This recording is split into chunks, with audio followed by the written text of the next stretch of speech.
Jay Crawford, Adam the Bull, Garrett Bush, and so many big names, it would take me hours to say all of their names.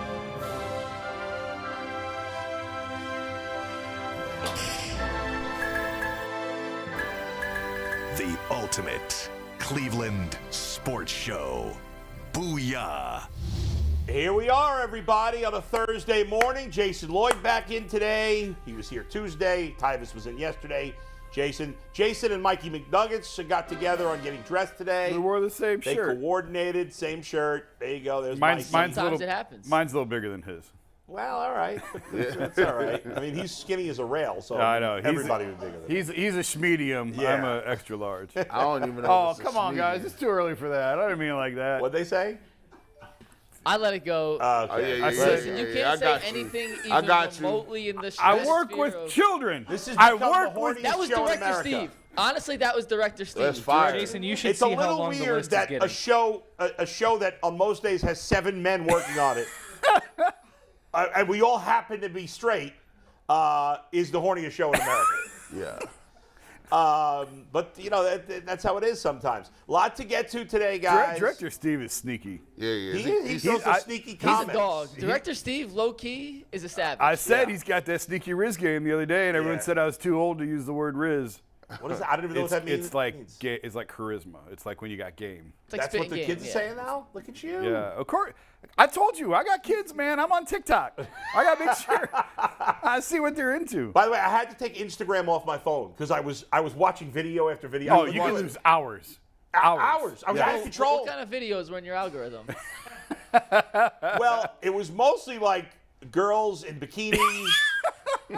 But then I started getting political ones, and I was like, I don't understand why I'm getting political ones. Because if you watch one, your phone says, "Oh, he liked this." Even if you hate watch it, it gives you more. Did you like some of these?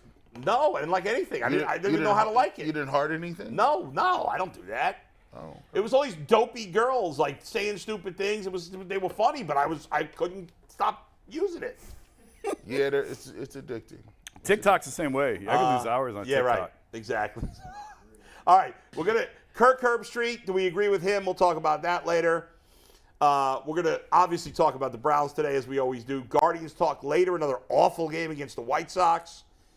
And Cecil Shorts finally making his Ultimate Cleveland Sports Show debut. The former NFL player will join us at 11:35, I believe. Give or take 11:35. Yeah. Okay, but first we'll start with. It's been a weird 36 hours or so for me. My fortunes have changed. One for the good, Little League, one for the bad. I've finally gone cold with my baseball picks. I went 0 for 2 for the first time ever, and I've dropped 3 out of 4. I'm in a slump. I'm in my first slump of the year. It is your first slump of the year. We'll tell everybody the good news in a sec, but first, let's remind the good people out there where they should be betting if they're riding with you on Bull's Bet of the Day. And that sportsbook is Bet Rivers. It is the best place to be for every single game, and right now is the perfect time to join Bet Rivers Sportsbook. When you use deposit code SPORTS, you receive a second chance bet up to $500. You can get in on all the action with weekly specials on your favorite sports like basketball, baseball, and hockey to help you win big. Check them out at betrivers.com or download the Bet Rivers app today for the latest lines, odds, and boosts. All right, there you go. And again, check out my podcast that I put out yesterday, an interview with Stacey King, former NBA player. It was we had a lot of fun, and we talked about more than just basketball. We talked about food. He told me about this experience in China where he almost ate something that was still living in his food. So it was fascinating stuff with Stacey King, 3-time NBA champion. So yesterday, again, I went 0-2. I apologize to all of you who have been with me. I hit the skids yesterday. I lost with the Brewers against the Cardinals, and I lost with the Twins against the Dodgers. Twins had a 3-2 lead in the 7th, and then I think the Dodgers scored like 6 runs in the 7th inning. My one bet today, let's see it, Mikey. There we go. The Rays at the Mets today. They're calling up Taj Bradley. I love this kid, top prospect. He's been up and down a little bit, but now the Rays have had a ton of injuries to their rotation. It's amazing with all the injuries they've had. I think that I don't want to derail everything. I think there's something between the success that they have and the arm injuries that they have. It has to be. They had have so many injuries. And yet everybody else, whoever they add to the rotation, just pitches well. It's just dominant. I don't know if it's the sliders and the way they're throwing pitches. There's something about what's going on in Cleveland, too, by the way. Cleveland has a lot of arm injuries, too. But not as much as the Rays. Not as much as the Rays. Yeah. There's something going on there with the way that they are instructing their pitchers and then the injuries that come from it. Right. Jeffrey Springs, who last year kind of came out of nowhere. Yeah. Had a great season, good start. He's gone for the year. Glasnow's been hurt a bunch. He's been hurt a lot. One of their other starters is out for the year now, too. Drawing a blank. I can't even. And they just replace him. And this Taj Bradley's a good prospect. He's really good. Mets had a nice win yesterday, but I like Taj Bradley against, I forget who. I can't remember who's pitching for the Mets, but it's not, Verlander or Scherzer. They banged around Verlander the other day. They did. That's true. So there you go. That's the bet of the day. All right, and so good go ahead, news, Mike. Bull. Let's hear it. So the good news is, I've told the story about my Little League team. We at the beginning of the season, they try to make the teams even, right? And the kid who was, the teams are made up of 3rd and 4th graders. And for the 4th graders, they're all graded by how they were last season. Well, my highest graded kid had to quit the team. He was going to be my number 1 pitcher and my number 1 hitter. Oof. In the one practice I had him for, he hit every pitch line drive to the outfield, without an exception. And he was throwing bullets on the mound. Well, the dad signed him up for lacrosse. That was more, and I guess they paid a lot more for lacrosse than baseball. So anyway, I lost my best kid. And my second best kid was sick earlier this week. So we played on Tuesday without him too, and we got smoked. We lost 15-0. The kids played hard, but we lost 15-0. And in our we started 0-3 on the season. It was a rough start. We got outscored 34-6. It's Guardians like. Yeah, it was rough. But last night, we turned it around. So remember, we had scored 6 runs in our first 3 games. And in the top of the first last night, we put up a 6 spot. Wow. So we were going nuts. We put up a 6 spot, including my son getting his first hit of the year. He had an RBI single, so that was good. And so we get a 6 spot. They scored 2 in the bottom of the first, so it's 6-2. My pitcher gets out of a bases loaded, nobody out jammed to keep it at 6-2. Second inning, we don't score. They tie it up in the bottom of the second to make it 6-6. So I'm like, okay, all right. By the way, we got out of that second inning only because the kid who got the last hit to tie the game for them took too far a turn off of first, and we tagged him out. Oh, yeah.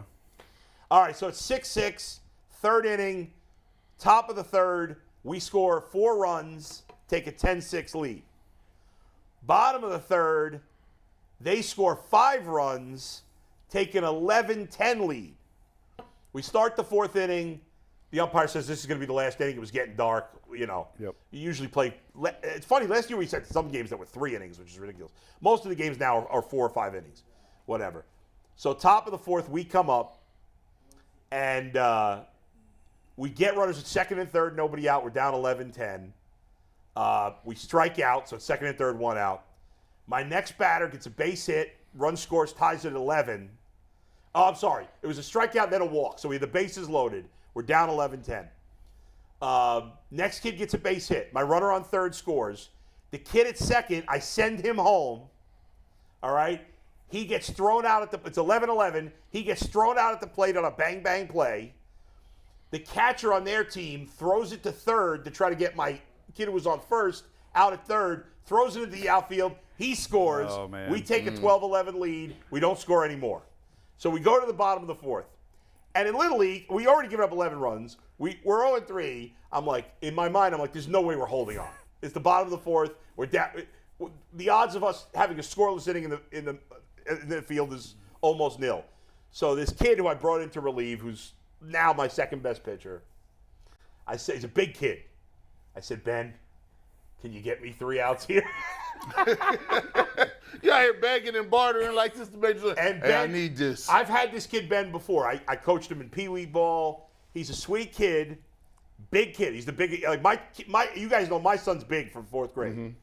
But this kid Ben is like my son's like a younger. He was 4th the grader. biggest kid at practice. This kid Yeah. Ben, Yeah, he's big. huge. All right, but he's kind of a chill kid. He's not he's not a high energy kid. So I'm trying to get him fired up. And I'm like, Ben, can you get me 3 outs? He's like, I got it. And I was like, whoa. Wow. He's confident. So he goes out there. First batter hits a ground ball to first base. You know, it's all an adventure. My first baseman grabs it, steps on the bag. I'm like, okay, here we go. Second batter, ground ball, sharp ground ball, right back up the middle. The pitcher gets it, throws to first, 2 outs.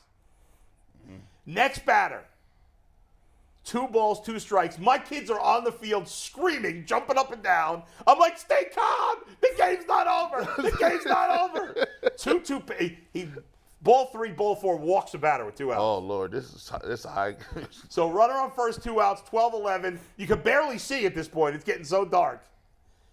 And 2-2 pitch, strikes him out. Ball game is over.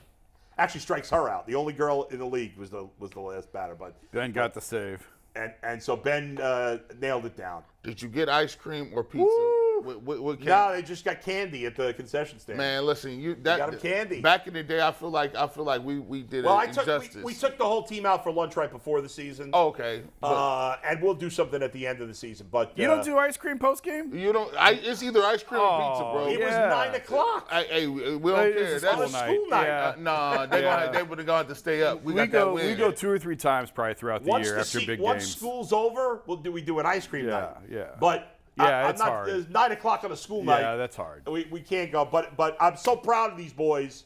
They're a great bunch of kids, and they played their asses off, and they didn't get down after getting crushed in their first 3 games. And so I was really excited that we got the win. There you go, Mike. Go ahead.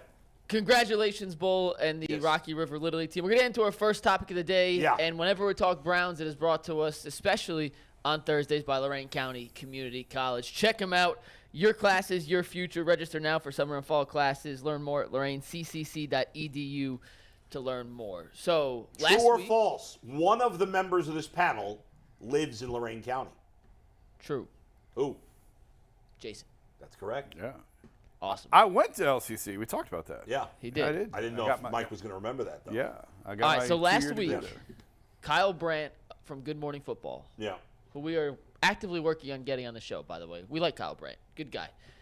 He released his AFC quarterback tiers. Yeah, he did. 7 tiers, and I think overall he did a relatively good job. I think there's some we could argue with, good and bad, but he did his best, and although he's not perfect, I don't think there's too many major qualms. So we're going to go through these, see where Watson falls, and look at how we view Watson for the upcoming season as opposed to how a lot of the national media views Deshaun Watson for the upcoming season, and see if you think how Kyle Brant from Good Morning Football ranked him fits in with where you would rank him on these tiers. So, Steve, we're going to run through. We have 7 tiers. By the way, the worst ranking on this is definitely not Deshaun Watson. It is not. It's someone in tier 6 with very long Correct. hair, who we'll talk about when we get Blew there. my mind when I saw that I one. agree. Yeah. Tier 1, by the way, simply Patrick Mahomes. There's no debate. No debate. He belongs on his own tier. Tier 2, Steve, Joe Burrow and Josh Allen.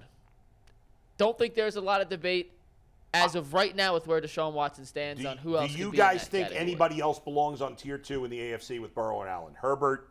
No. I don't know. They haven't done anything. No. Herbert hasn't won a playoff game. I think he's as talented as those guys, but I agree. You have to have at least one playoff win at this point. Agreed. So I think this is right at this point. Tier 3 is the aforementioned Justin Herbert, Lamar Jackson, and Aaron Rodgers. Any qualms? Or do you want to see tier 4 first and then see where you could maybe bump a guy up? I think you can argue Rodgers is too high, given last year. It's the only guy that I look at it and I kind of, it's a little bit of cringe. I'm like, I'm kind of torn on Aaron Rodgers because before last year, and I know he's old, so it might just be he's done. But before last year, he had won 2 MVPs in a row. Correct. And last year he was bad. And Yeah. I wonder, is this the end? Right. Or is this? Remember Tom Brady's last year in New England? He looked like he was going down, and then his first 2 years in Tampa Bay he was great again. Yeah. Is this the same thing where the talent kind of went down in It Green could have Bay? been where he was sour about the situation he was in. Right. Kind of rejuvenated with the new location. Is that possible? Yeah, it's possible, but I just think Based on last year, I think going to New York is going to be volatile for him. if he gets off to a bad start, He can't control the market like he could in Green Bay. No. And I think that, and there are guys who don't do well in New York. who don't handle That's just correct. the New York pressure that comes with playing there. Could you have a bigger difference in Green Bay media? Green Bay. And I know Milwaukee, but still. Green Bay. To New York. To New media. York. Especially the Jets, because the Giants, it's a little different because they've mostly been a successful franchise, whereas the Jets have been such a cluster, for so long. We'll actually talk about that. It's kind of Yeah. like leading into a conversation, like the Cleveland media or the Cleveland fan base. Like, people sometimes give the Cleveland media and they say, "Yo, Cleveland media is really, really negative. Why don't you guys just be positive?" I mean, that's And then when you go to other cities, like you look at New York or Boston or some of those, even Dallas, Philly, like, much tougher on their team. These dudes Not don't, even close. These dudes don't care nothing about none of that. They got, and they actually have papers still. Like they actually have columns where you get papers on the front step and they read them. Yeah. So We will get to that, I promise. Yeah. We'll get to that. So let's go through the rest of the tiers real quick. Okay, yeah. And Just then so we everyone knows with the full context here. Tier 4 is Deshaun Watson and Russell Wilson. I kind of get why he puts them together because they were guys who had been really good, who both had really bad years last year. Now, Russell Wilson's a lot older than Watson. I think most of us would agree, or at least certainly hope, that Deshaun Watson is more likely to bounce back than Russell Wilson. Yeah, I don't think they belong in the same tier. I think I don't either, but I understand why he put them together. I totally get why he did it. Yeah. I think Deshaun Watson is a lot better than Russell Wilson at this point, but Russell Wilson is Russell Wilson, so it looks like he's going to get that benefit of the doubt. That's why he threw him on that list. I kind of would have had Herbert and Jackson at 3, and then Watson and Rodgers at 4. I agree. Together. I would put Watson and Rodgers together, and Yeah. I'd put Russell below them. Yep. Right. I don't got to agree. prove. All right, we're going to run through the last Yeah, 3. okay. And then we will discuss the rest. Because Tier 5 is simply Jimmy Garoppolo. I Yeah. have no idea what that I don't- tier I is, don't know. but it was Kyle Brandt's rankings. Tier 6, a couple guys. Trevor Lawrence, which, Bull, me and you alluded to. I don't know how he's in Tier 6 with Tua, Mac Jones, and Kenny Pickett. And before we discuss Tier 7 of the rookie quarterbacks, C.J. Stroud, Forget Will those Levis, guys. and Anthony Richardson. You can take tag board Okay. full, Steve, for the full view of the 7 tiers of Kyle Here's Brandt's what I don't quarterback understand. rankings. Did he have a stroke before he put Trevor Lawrence on Tier 6? He got roasted on air by his co-host for that. What did he decision. say? What was his argument for that? He said that he had to. That he hasn't done it long enough? It was not, like I said, we like Kyle. Yeah. I disagreed with his premise that he wasn't great for half the season. He still had to shake off the Urban Meyer rust. He played a little better later, but needed a miracle second half to beat the Chargers in the playoffs game after a horrendous Well, he got first it. Okay, half. but he beat them. So, But he still beat him. Like, don't look at me. It's not my argument. Yeah. No, I saw it's- Bull's face like he was ready to rip my head off. I know, I get it, but I hate that argument. Well, you needed, you came out and scored 4 points in the first half, but you needed a 50-point eruption in the second half. That I got 54 points. What are you talking about? It don't matter when I got it. Let me ask you this. If you were starting an NFL team right now, and obviously age is a factor, after Mahomes, Allen, Burrow, and I'll say Herbert 4, I personally would take Trevor Lawrence over any other quarterback in the league. I'd take him ahead of Lamar. I'd take him ahead of Watson. I'd take him certainly ahead of Rodgers, who's old. Certainly the other guys on that tier. Mac Jones, Kenny Jimmy Pickett, G? Tua. What did you say? Jimmy G? Jimmy G. Yeah, the Jimmy G at 5 by itself is weird. Would you? How about you guys? You think I'm nuts? You agree? What do you say? It's debatable. I say Trevor Lawrence. If I'm starting a team if they took every player right now in the NFL and said you're all going back in the draft and we're starting from scratch. To me, the first 5 picks would be Mahomes 1, Allen, Burrow 2 and 3, Herbert 4, and then Trevor Lawrence would go 5. That's my thought. What say you guys? Forget contracts. But you obviously factor in age. But I'd factor. Some people would take Lamar Jackson over Trevor Lawrence. I think some people would probably take. I'm sure Cam in Canada would take Deshaun Watson over Trevor Lawrence. Some people would take Deshaun Yeah. Watson. I still don't know who this guy is. You keep talking about him. no. Oh, Who you taking? Lamar, Deshaun Watson, or Trevor Lawrence? You're starting a team. Forget the salary. I hate these arguments. Come on. I don't know. I mean, yeah, Lawrence is in that debate. He's in Yeah. that discussion for Who you for taking? which one. G. No salaries. For Trevor Lawrence. Watson, Lawrence, or Jackson. Starting a franchise. I guess I would take Lawrence over Watson. I think it's close. I think Deshaun can get back to what we saw. I think those three guys would be the next group of three. Yeah. For his tiers, Rodgers, I get it too.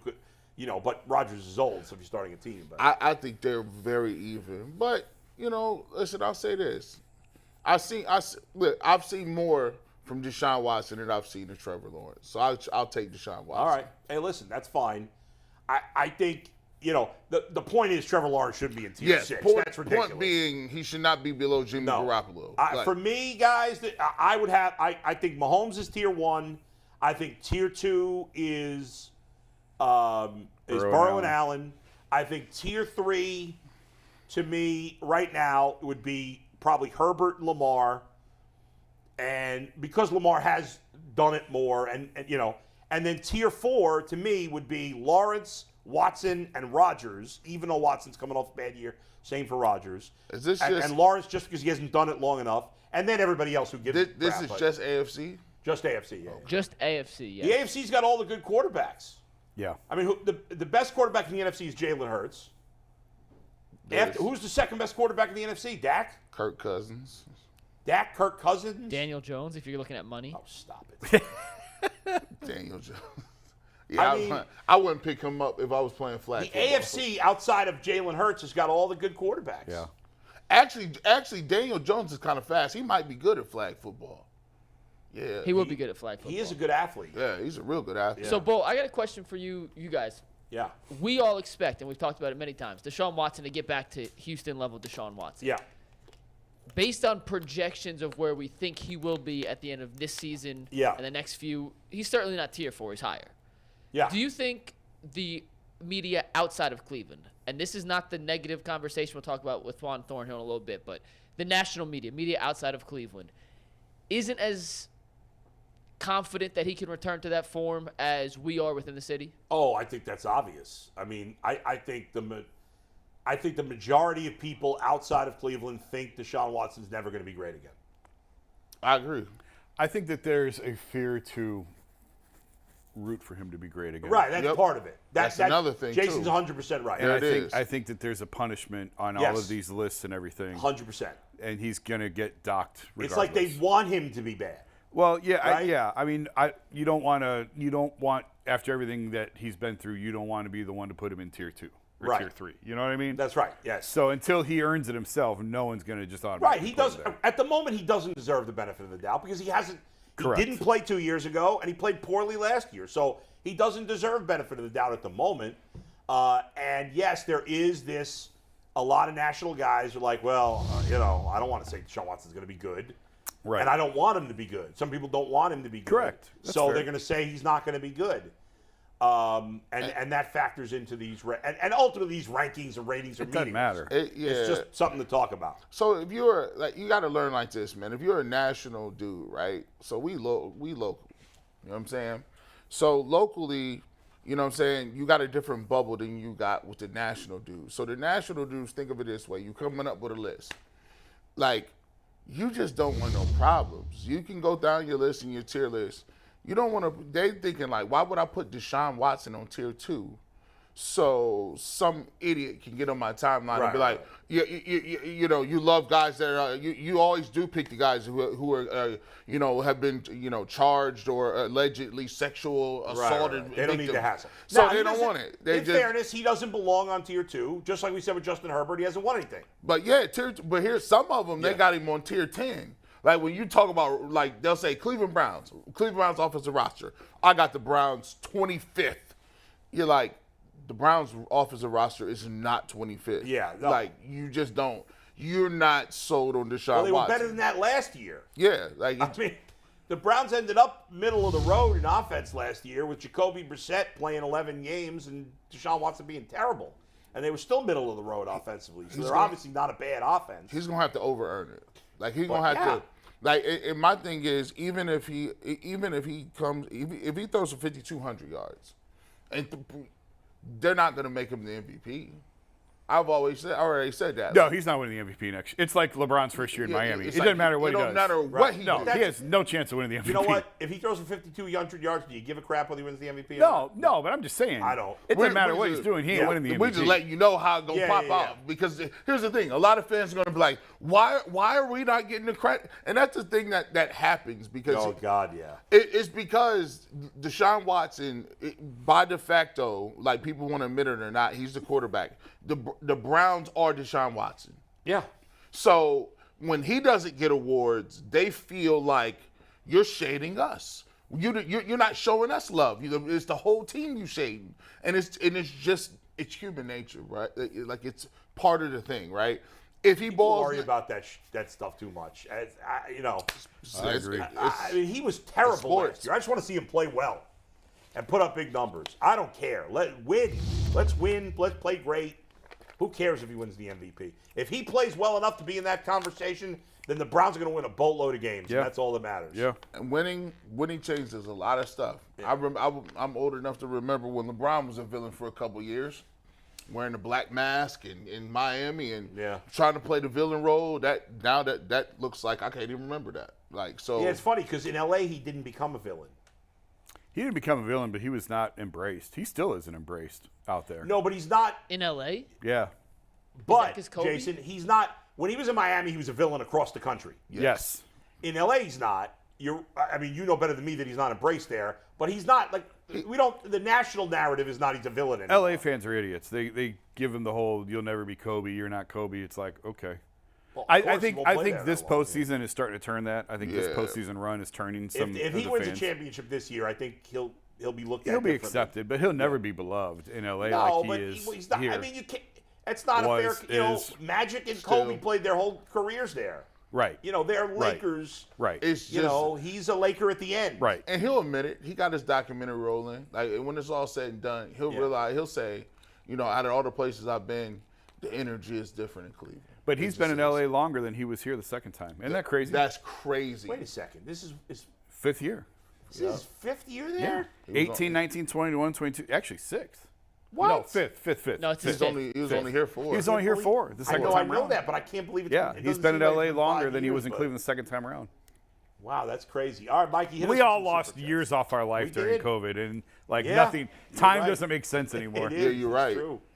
We got 3 super chats as we wait here for Cecil Shorts to join us. And whenever we read super chats, they're brought to us by our dear friends at PCC Airfoils. If you're looking for a job with career advancement and great benefits, well, PCC Airfoils is a leading manufacturer in Northeast Ohio. All locations of PCC Airfoils in Eastlake, Menor, Wickliffe, and Minerva are hiring for all positions starting at $18 and up, plus full benefit packages, paid time off, and a signing bonus. You can apply online at precast.com/careers to learn more. This first question applies to the conversation at hand, and it comes from Professor Chaos. Ooh. Do you guys think Deshaun this year will be better than 2020 Baker Mayfield? He better be. Yeah.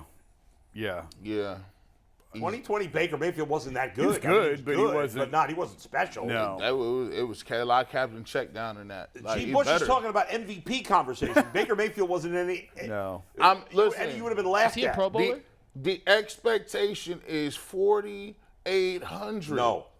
4,800, 39 to 45 touchdowns, and under 10 picks. That's what it is. What were Baker's numbers in 2020?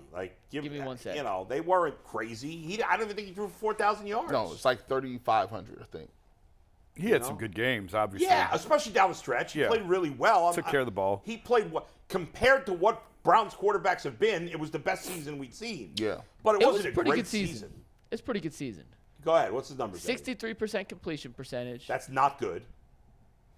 3,600 yards. Oh, 36, that's okay. 26 touchdowns, 8 interceptions. Yeah, I mean, that's good. The touchdown interception is pretty good, but the rest of those numbers are not very good. They're good, but they're not great. That's good. That's solid quarterback. Yeah. Solid quarterbacking, and he had big moments. Yeah. That touchdown against the Bengals in the back and forth game. Yep. Baker did a good job that year, no doubt about it. But our expectations for Deshaun Watson are way higher than that. Obviously. If Deshaun Watson has those exact numbers, I'm concerned. I'm going to be salty. Yeah. The touchdown to interception, I could live with with a few more touchdowns. See, if he's completing 63% of his passes and throwing for 3,600 yards, but that's not good. There's a wide range here between everybody's getting fired and G's got him in the MVP race.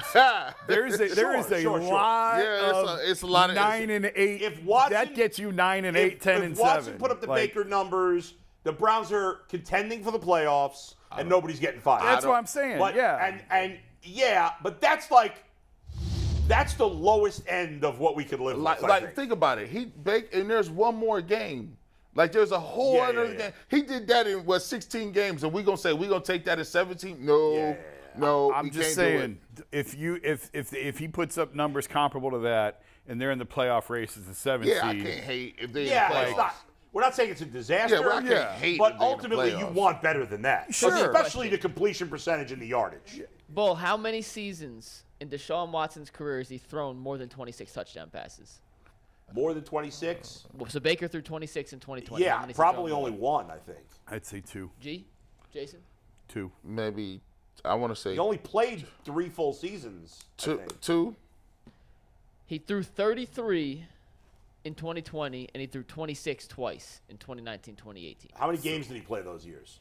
16, 15, and 16. Okay. So essentially full seasons. What about the yards? More yards. He threw for 4,100 yards in 2018, 3,850 in 2019, and then 4,800 in 2020. Listen, stop playing with me. And his completion percentage was at Way least higher. 4.5% higher. Hey, look. That's a huge difference. Hey, this is the clear example. If I started dating you, right, and you was working out in the past, but then you get with me and you just stop working out, I don't like that. Like, no. Like, if you could do that with Tom, what was Tom doing? Tom had you on a treadmill. You was a size 2 and 2 to 4. Tom had you working out over there. Now you get with G. Bush, and now it's like, oh, I could give you 3,500. No, so you want to be an 8 when you with G. Bush? No, I want what Tom had. That's why I poached you from Tom. That's why I was hating on Tom, and I got you, and now we're together, and I want the same size 2 as the same. And remember, Deshaun Watson put up those numbers with no running back. 0. They never had a good running back in those 3 years. None. They had a great receiver for 2 of those 3 years. They had Hopkins.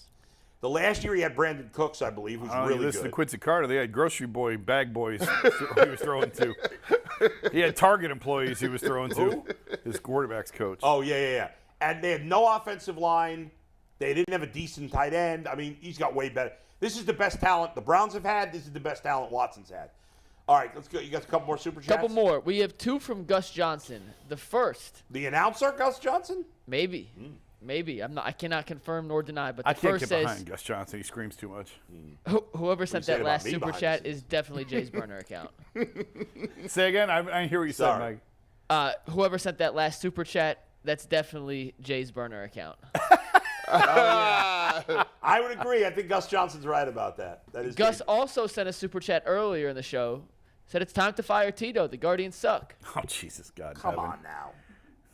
And Fire then from Tito. Evan419, he just said, I'm rich. I'm not quite sure the context of that. Okay, Super good for chat, you, I'm Evan. rich. Congratulations. That's what's up. Share the wealth, buddy. I like We that. could use some more money over That's here. crazy. By the way, the Guardians do suck right now. Mm-hmm. They suck.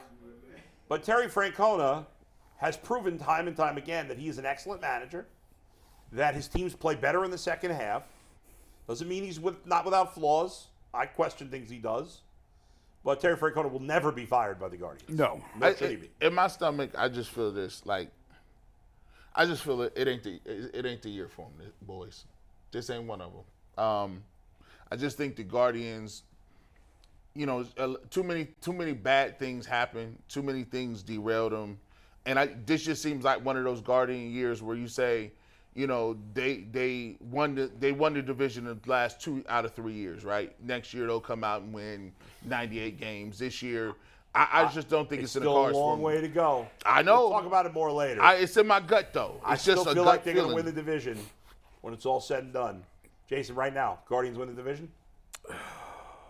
Yeah. What are they, 5 out now? 4.5, I believe. I'll double check. They have really can't play any worse than they're playing. Right. And they're still only 4.5 games out. Yeah. Now, that can turn They're into 4 8. games out. They're in third place, 4 games out. Zach Meisel just tweeted this, the pitching matchups for this weekend against the Mets. Looks Yeah. awesome. Oh, man.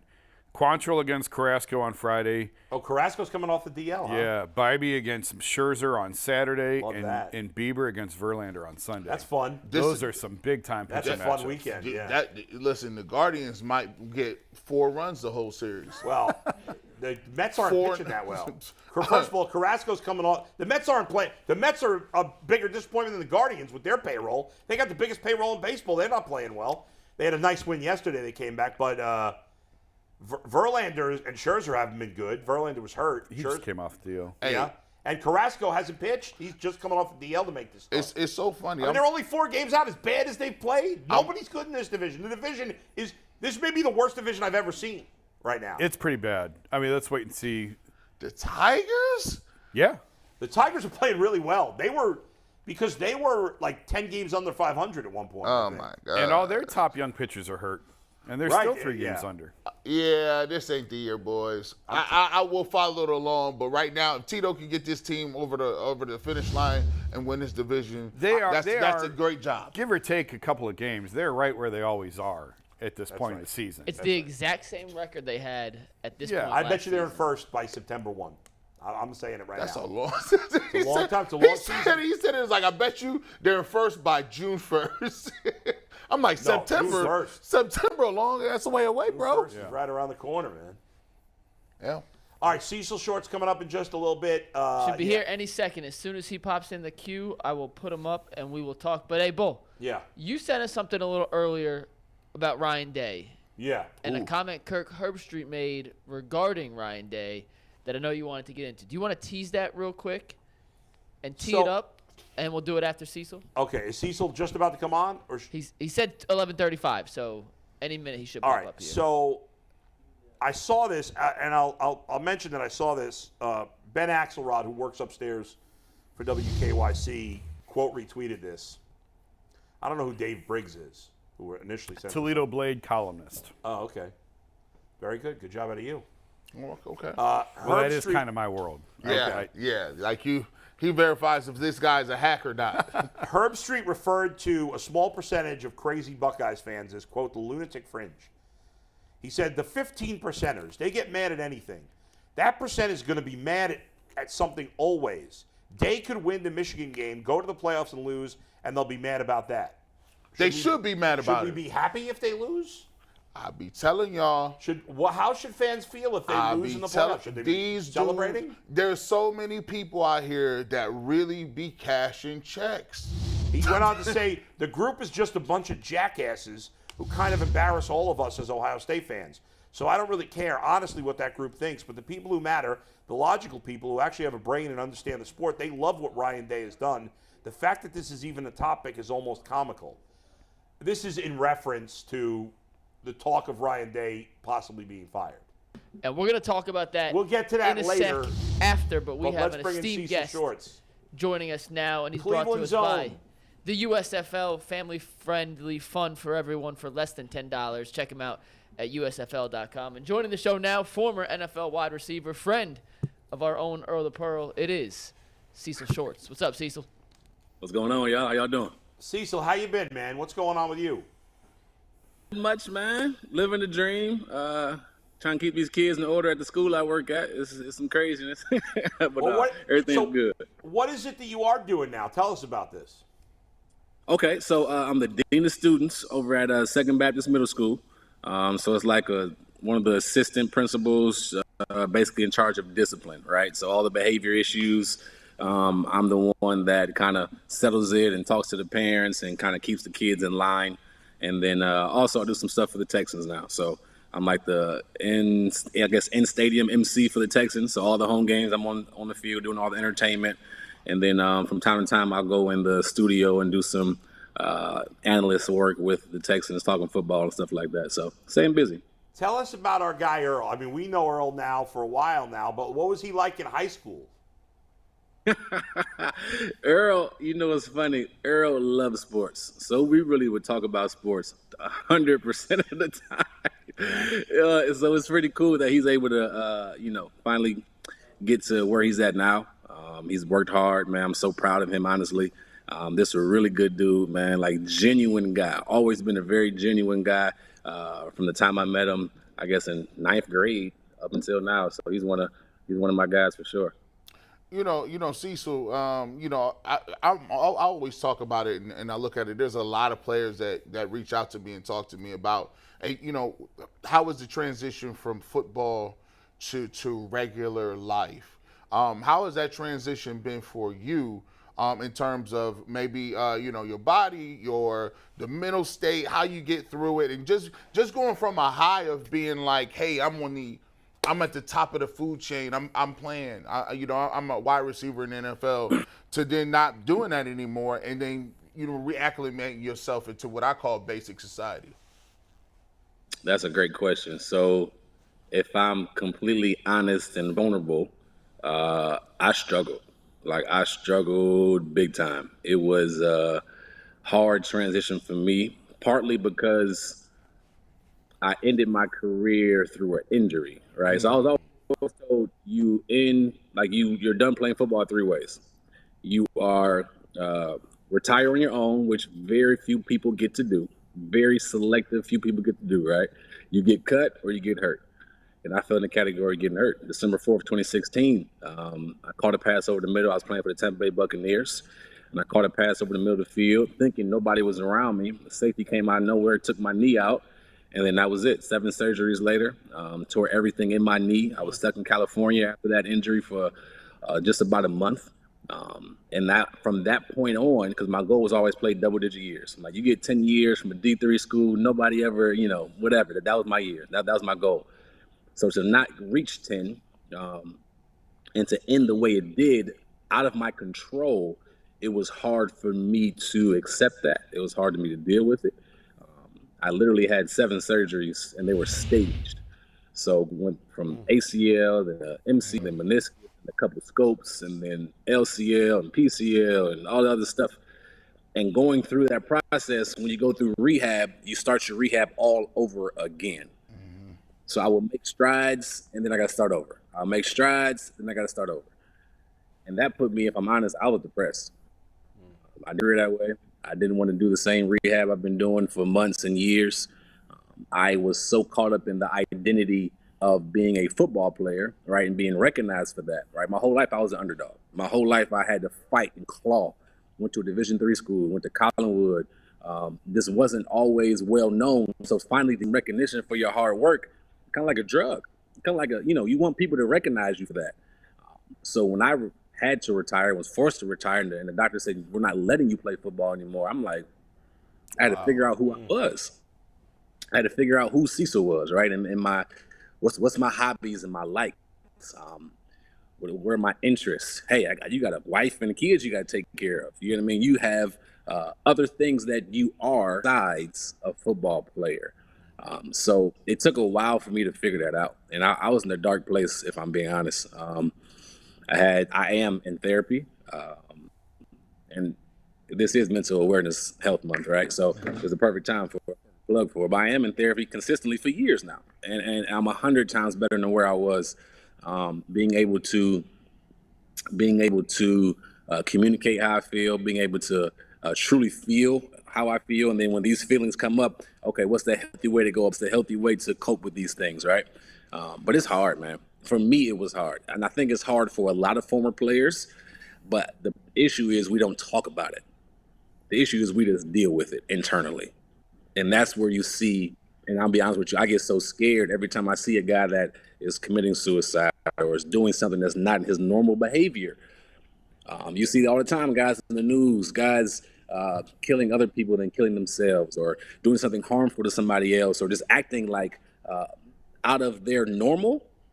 And to me, yes, it's ramifications from possibly some going on in the head with, constantly getting hit, but also because as a NFL community, former players, we don't talk enough to each other about what we're going through.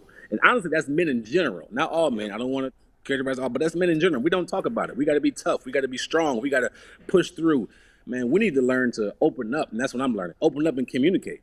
Hey, this is what I'm going through. I need help. Like if I'm sick, I go to a doctor. If I got a tooth problem, I go to the dentist. So if I'm struggling with some things, why don't I go talk to somebody about it? So that was a whole process for me, and I'm still working through it. I'm still trying to. I'm not perfect, but I am 100 times better than what I was. So I don't know if I answered your question. No. That's a great answer. I always ask that because, just from my standpoint, I came from a MAC school, and I had 17 surgeries. I tore my ACL in both my knees. I've had back surgery. I've had neck surgery once or twice, and I still have to, and I still deal with herniated discs that can't be operated on. Yeah. So about the waking up and somebody say, well, how do you feel? And you're like, well, I'm always in some sort of pain. It's always a 3, but you can't go around telling people you're hurt every day because they look at you like you're crazy. So you kind of keep it in, and you're supposed to be tough but the football is an identity. And sometimes that identity becomes so big that it kind of just wears on you. And instead of being something that you did, it became everything that you are. And sometimes, like you said, if you don't talk to people, and I'll ask every athlete about that when they come on here, because, instead of talking about the games, it's like, let's talk about, like, okay, how you doing, you moving, and how you transition into, I call, real life. So, yeah, that's the reason I asked that question, man. But I appreciate your answer. Well, number one, I appreciate you asking, right? That's a really big deal. And number two, you're right. Nobody wants to hear that you hurt every day. Like, nobody wants to be like, hey, yeah, my knee is killing me. Like, people used to say all the time, older people when I was younger, yeah, I know it's about to rain today, my knee's aching. Yep. That's a real thing. Facts.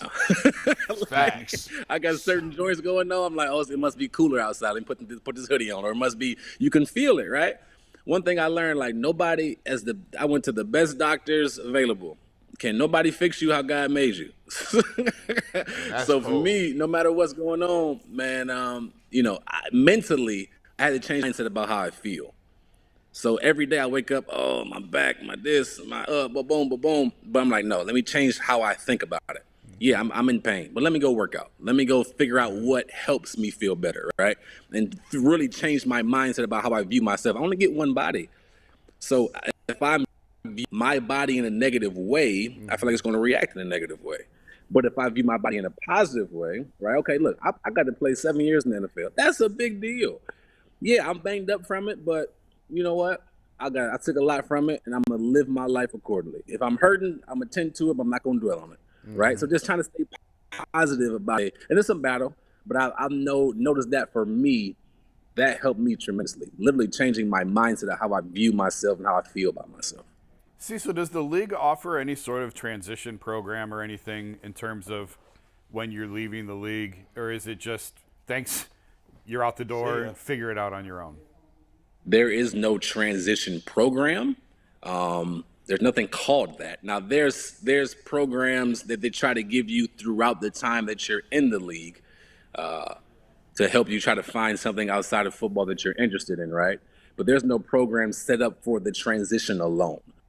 And I think something that we have to figure out and have to do. Now, they set you up. I'll be honest. They do a decent job of giving you resources, but at 21, 22, 23, and beyond, or if you're a guy that's not a superstar, your focus is trying to make the team. Like, you're 100% focused on trying to prove that you belong on that particular team that you're in, right? That you're on, excuse me. So a lot of the resources, I think, gets overlooked or passed by or forgotten about because the main focus is football or that particular sport, if that makes sense. Yeah.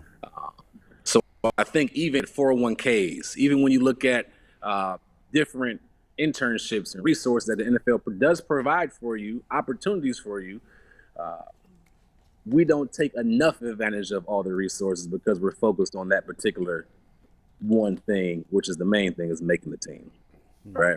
It was hard for a lot of guys, and guys are getting better at it now, but it's hard for a lot of guys to balance football or their particular sport and then their interests outside of sports. I think now is a great time that you're seeing a lot of guys doing it, right? LeBron's probably leading the charge in that, doing an exceptional job of being able to do everything around or do multiple things at once or putting the people in place to help him do it, right?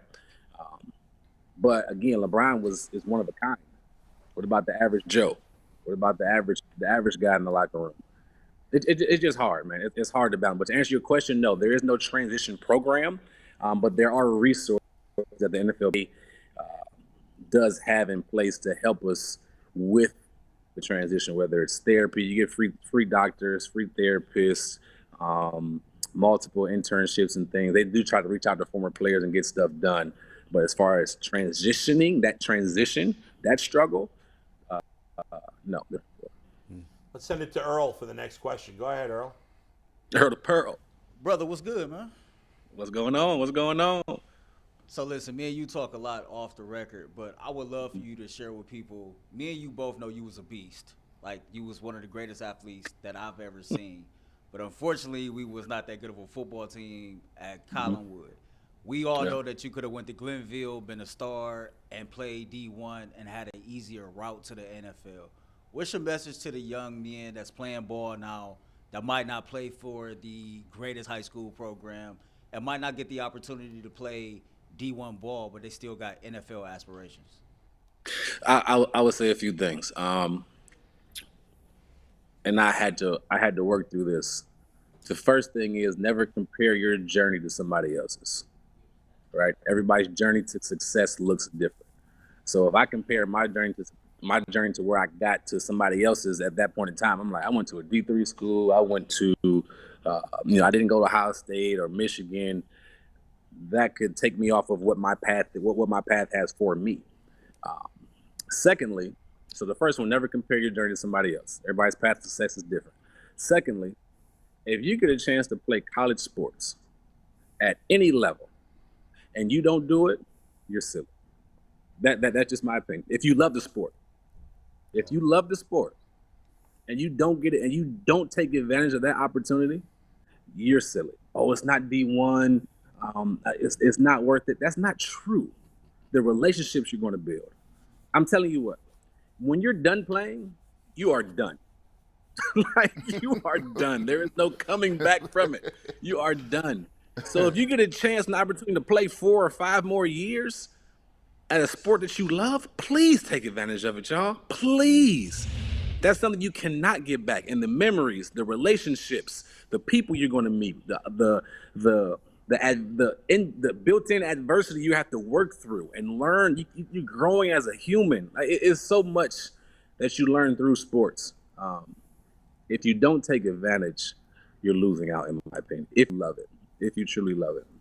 Now, as far as going to a smaller school and trying to make the professional ranks, you can't just be good. You can't just be all conference. You can't just have a good year. You have to dominate that particular level.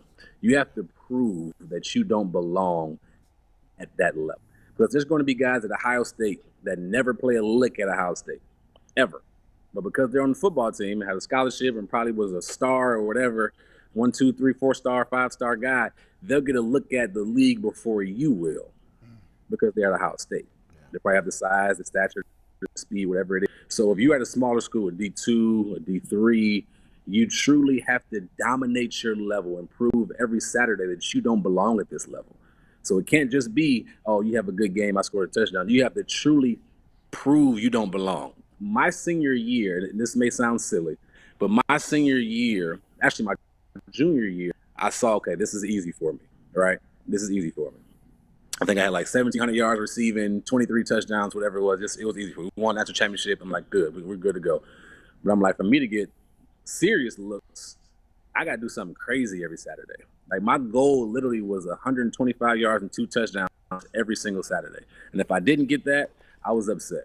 And whoever I played next, they was going to feel it. That was just my mindset, right? Now, it wasn't, I'm not saying that to brag. I didn't always do that. But that was the mindset I had to have to get looked at that level, because they're looking for exceptional. It's only 1,600 people in the world that play in the NFL. So how can I crack that 1,600, right? At one point, I'm like, you know what? This game, I'm not going to get tackled. Like, just trying to do silly stuff, crazy stuff, right? But I'm like, hey, I got to prove that I don't belong at this level. My dad told me that a long time ago. He was like, if you want to make the league from Division III, you can do it. They'll find it. But you got to prove you don't belong. You have to dominate. You can't just be good. You got to dominate. And for those who don't know, At Division III, they only play 10 regular season games, so it's less games. So when you're putting up those big stats, that's on less games compared to Division I, where they're playing 12. You play in a bowl game. You go to the playoffs, obviously you got more games. Plus, the numbers you're talking about, like, for fans who are used to watching Ohio State, like, at Ohio State, you may think, well, guys get those numbers. But at Division III, nobody puts up those numbers. Trust me, I called 8 years of Division III college football play-by-play. There's no, if a kid, I did 4 years for Brockport, which was a pretty good program, not an amazing program, certainly not Mount Union, but it was a good program. We'd win 6, 7, 8 games a lot of times. And then I worked for a smaller school, Utica, which is now decent, but at the time they were just starting. And if we had a kid do that 1 week, I'd be like, my God, he had a 100-yard game. For that to be the goal every week is crazy. And Cecil's right. And there are very few Division III players in the NFL, period. I mean, it doesn't happen. Do you think Pierre Garçon's success helped grease the wheels for you? Oh, absolutely. The NFL is a copycat league, right? Yeah. So when Pierre got drafted, he went 6th round to the Colts. That kind of opened my eyes up like, hey, you can get drafted from a Division III school. All right, cool. And let me start putting the work in, right? But I think his rookie year, he didn't do much. But his second year, he took off. He had like 700 yards with Peyton Manning and the Colts, and they went to the Super Bowl. So it was Reggie Wayne, might have been the end of Marvin Harrison, and then Pierre Garçon, right? Maybe Anthony Gonzalez was there, but he was making plays after play after play. And they're like, who is this kid? Where has he come from? They're like, oh, Mount Union. So like I said, the NFL is a copycat league. So his success, they came back and looked. Like, let's see what else came from that fountain. Like, right. Let's go back to that journey and see what else we can pull out from it. And I happened to be chasing all of his records and trying to break everything he was doing, but just have a successful career. So his success was huge when it came to me. The more he did and the longer he played, the more opportunity I got. So yeah, a lot of my attention for sure became because of Pierre Garçon. I say that all the time.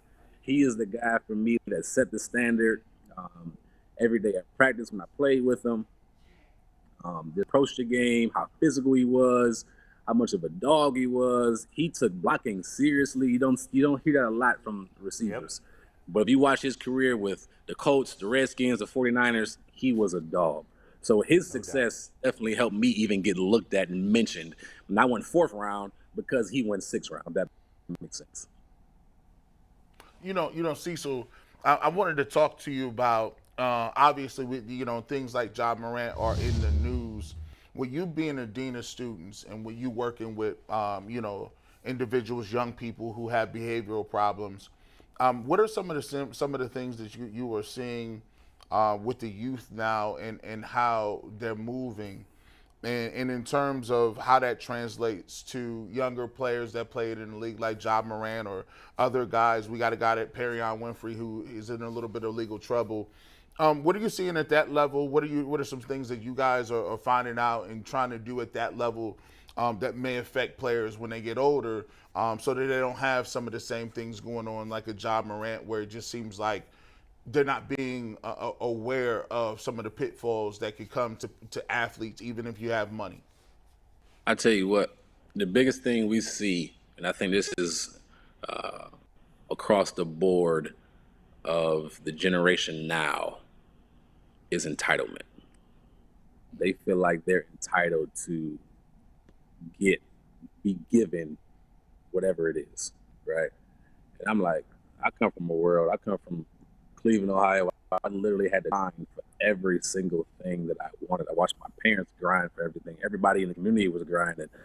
It just was a different mindset, right? Now everybody wants to post a workout. Oh, look, I'm working hard, and put it on Instagram, doing this and that. In reality, you're really not. You're spending more time editing the video than you are working on your game. You're spending time, editing the video more than you are really practicing, right? So I think the biggest thing is entitlement. They feel like they deserve everything instead of going to earn the stuff. And I'll be honest with you, a lot of people say, oh, it's this generation of kids. And I'm going to say something different, and people may not agree. I think it's this generation of parents, because they are influencing the kids. kids. They are overprotective or not watching them at all, or whatever the case may be, right? They are the ones impacting their children, whether they realize it or not. The kids got to learn from somewhere. And a lot of the times, it's the lack there at home or whatever you're giving at home, right? It's the parents that are changing, the parenting that is changing, and that's affecting the kids, if that makes sense. So the biggest thing for me is entitlement. It's sad almost. And I'll be honest, in my school, I'm at a really good school, so I don't see tons of issues. But when they do pop up and you do see it, and I used to train a bunch of kids before I started getting the education. Just the entitlement, it's almost mind blowing what how their mindset is. They just expect it. They just expect certain things. Even certain parents. Well, why isn't my son starting? Why isn't my son playing? He doesn't play this position. Ma'am, I know how good or not good your son really is. He's just not that good. I'm just gonna keep it real. He working on some stuff. He's not that good. He's just not that good, right? Let's just be real. Like they expect us to give their kids stuff. Like, no, he needs to earn it. He wants to start in position. Let's go earn it. Somebody else starting right now. Okay, so how are you separating yourself? How are you grinding to go get it? How are you making yourself different? You know what I mean? It's not always physical. Sometimes it's mental.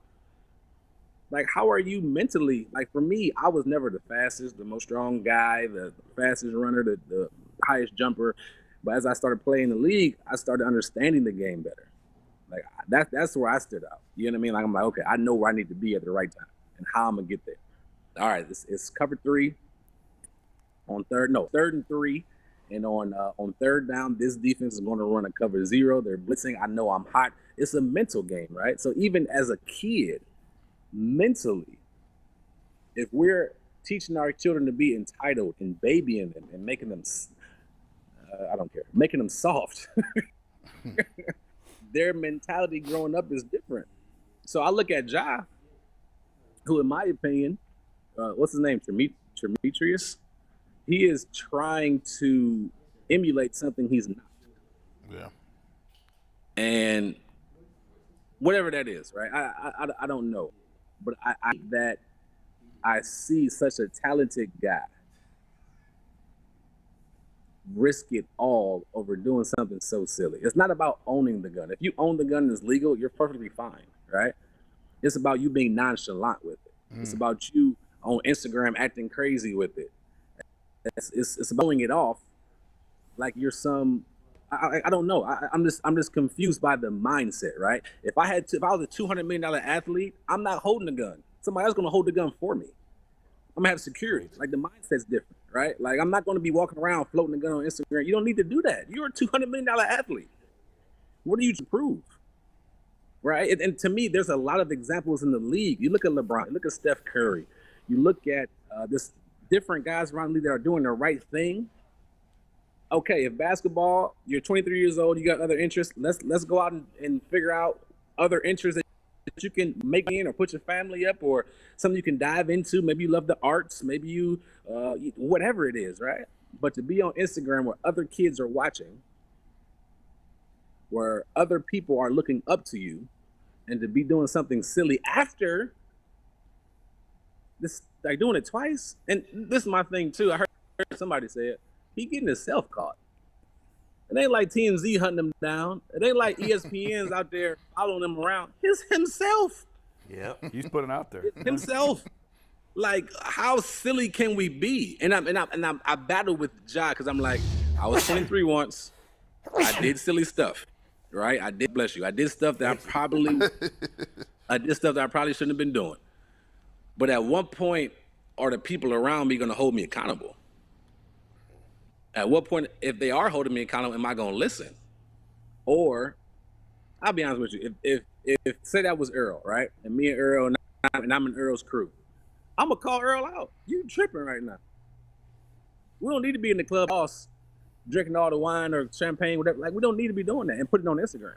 Yeah. Or if you are doing that, don't post it. Yeah. Give me your phone. Give me your phone, put it in my pocket. And maybe we're older. I don't want to judge him, right? I don't want to judge him. but I do want to hold him accountable for his actions because he is 23 years old and a man. Yep. And he knows what he should be doing and what he shouldn't be doing.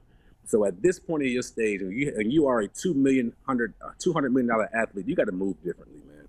You have to learn this. And the thing is, I'm hoping they come down hard on him.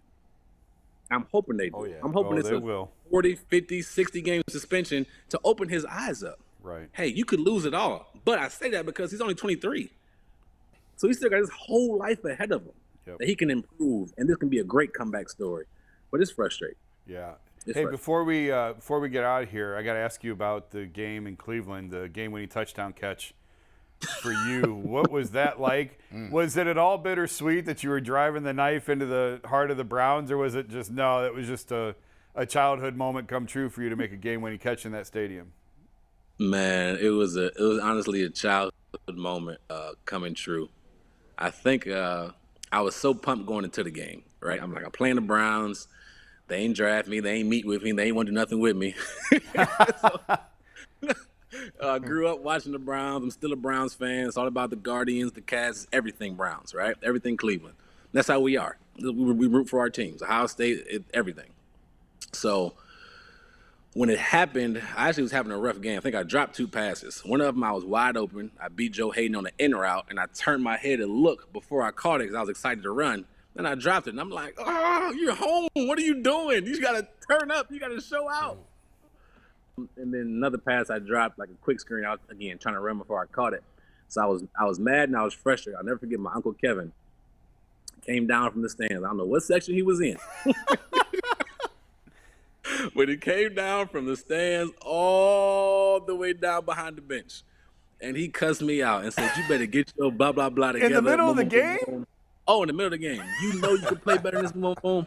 And I turned. I'm like, I got you. Yep, you're right. I got you. And then the game went on, got better for me. But we knew Joe was going to jump everything. Like, we knew how aggressive he was. So just a matter of me selling that particular route, whatever it was. We knew we double move, just kind of debating on when. But when it happened and the moment that it happened then, it was nuts, man. Like, you couldn't draw up something better. And you know what I mean? It was, nowadays it's social media. When I was growing up, and Earl know this, the plain dealer was the biggest thing ever.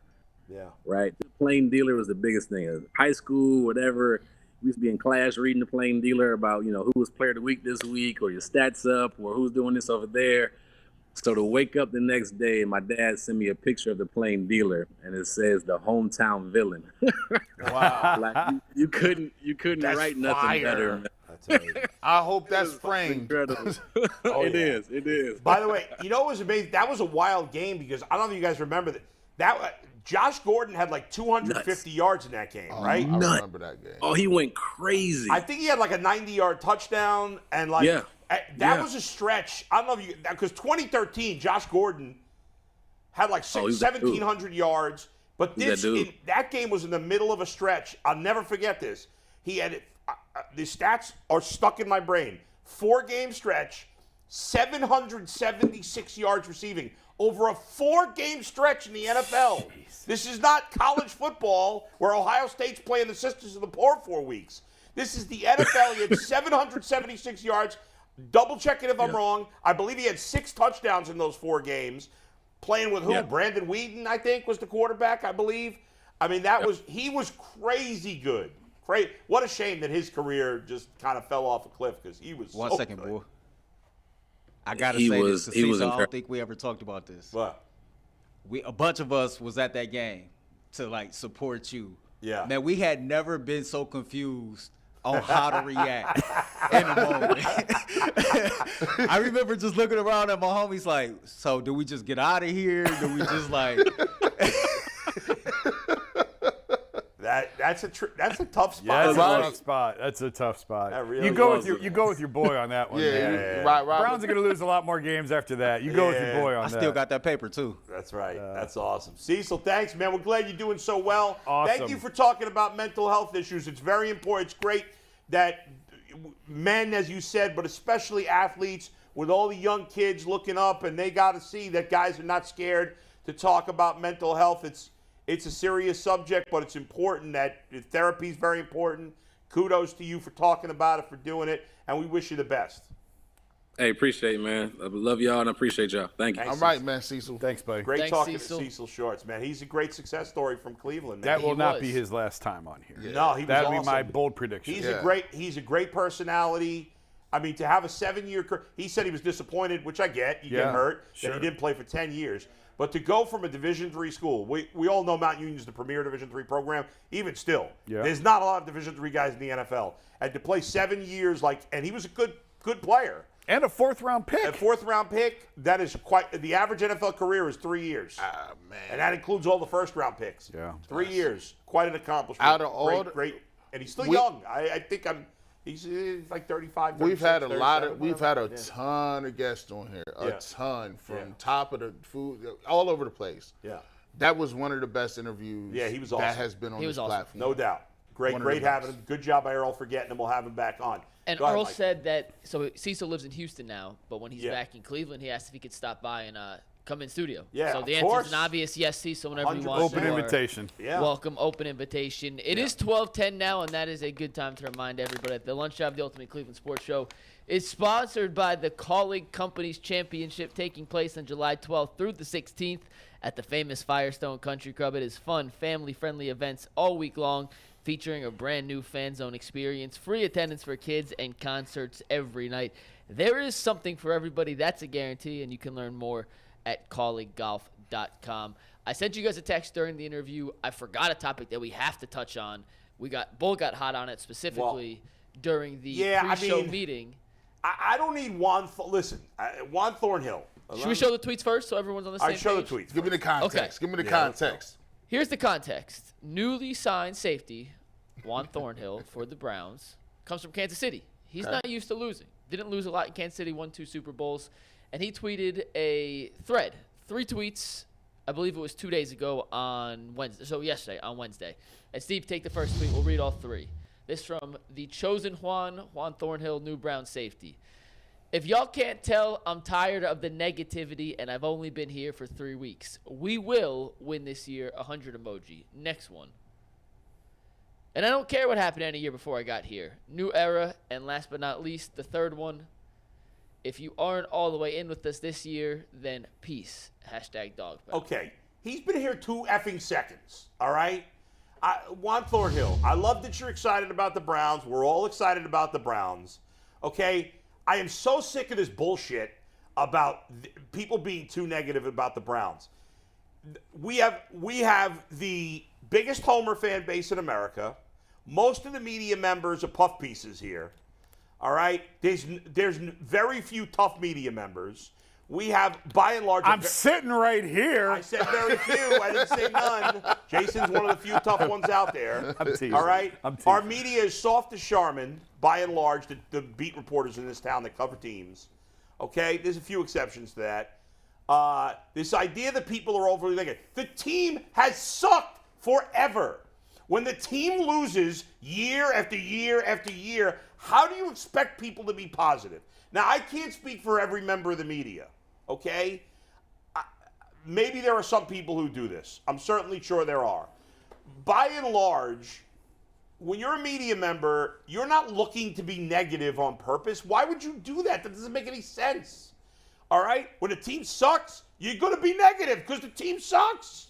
Juan Thornhill's been here 2 seconds. We've been told by 1 million players and 1 million coaches that what happened before here doesn't matter. Well, it matters to the people here, okay? Because you may be here for a year or 2 or 5 or 8. That's great.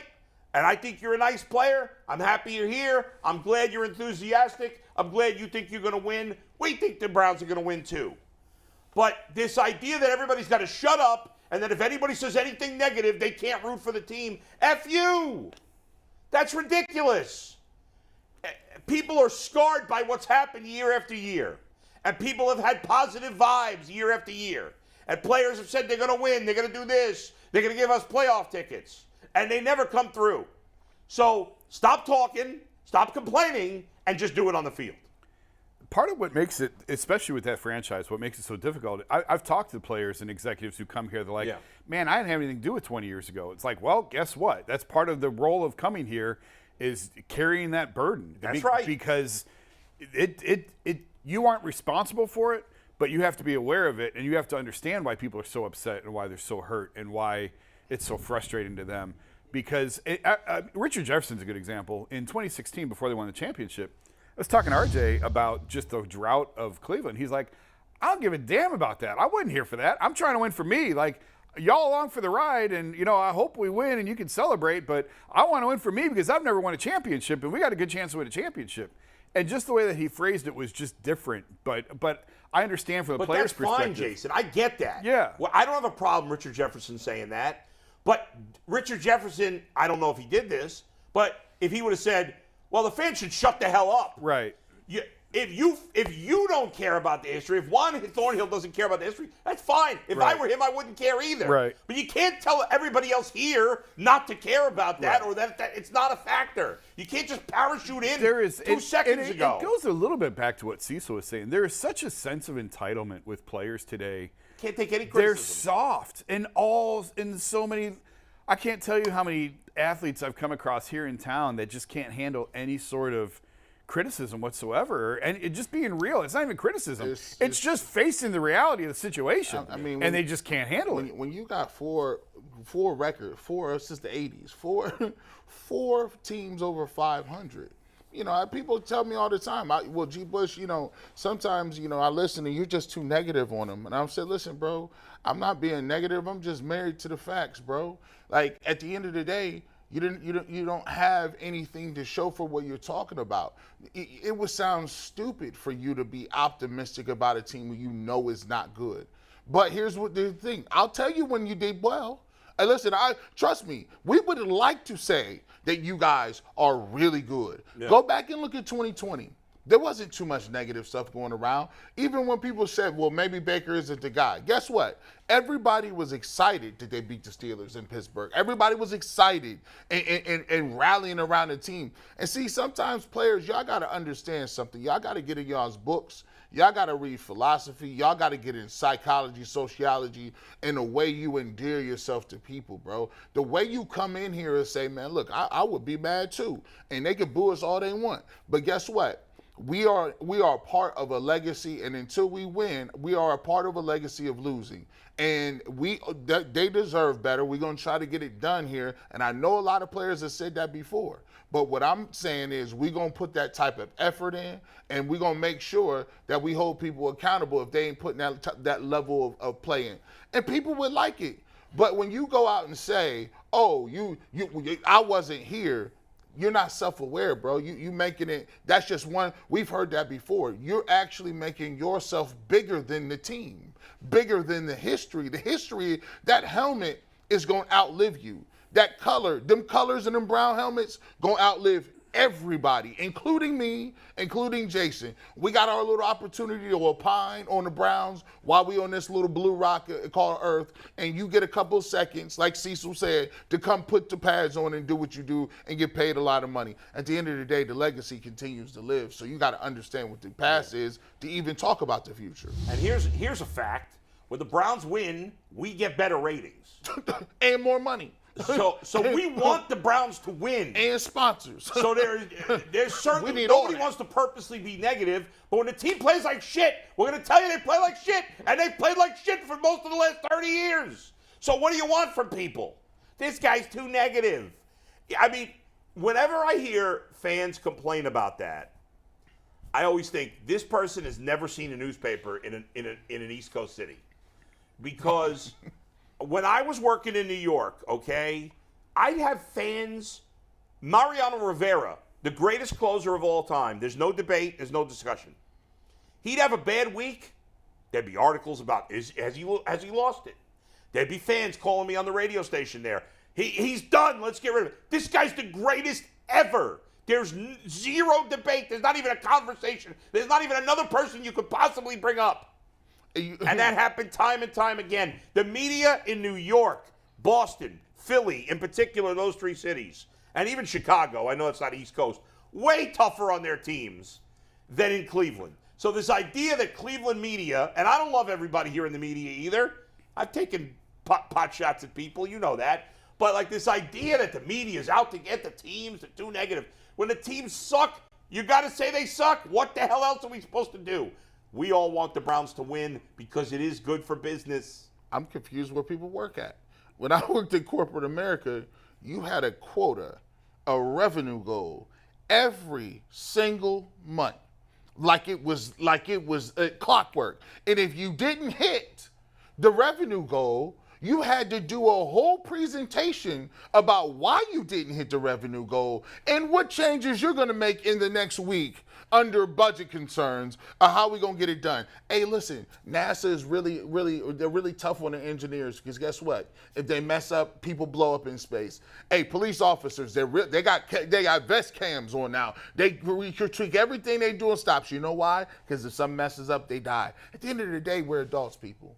If you're an adult, you should have to understand negativity is part. Things you don't want to hear are part of your life. And that's just a reality. This is sports. Yeah. This is someone's job. It happens sometimes. Listen, I'm glad that Juan Thornhill's on social media.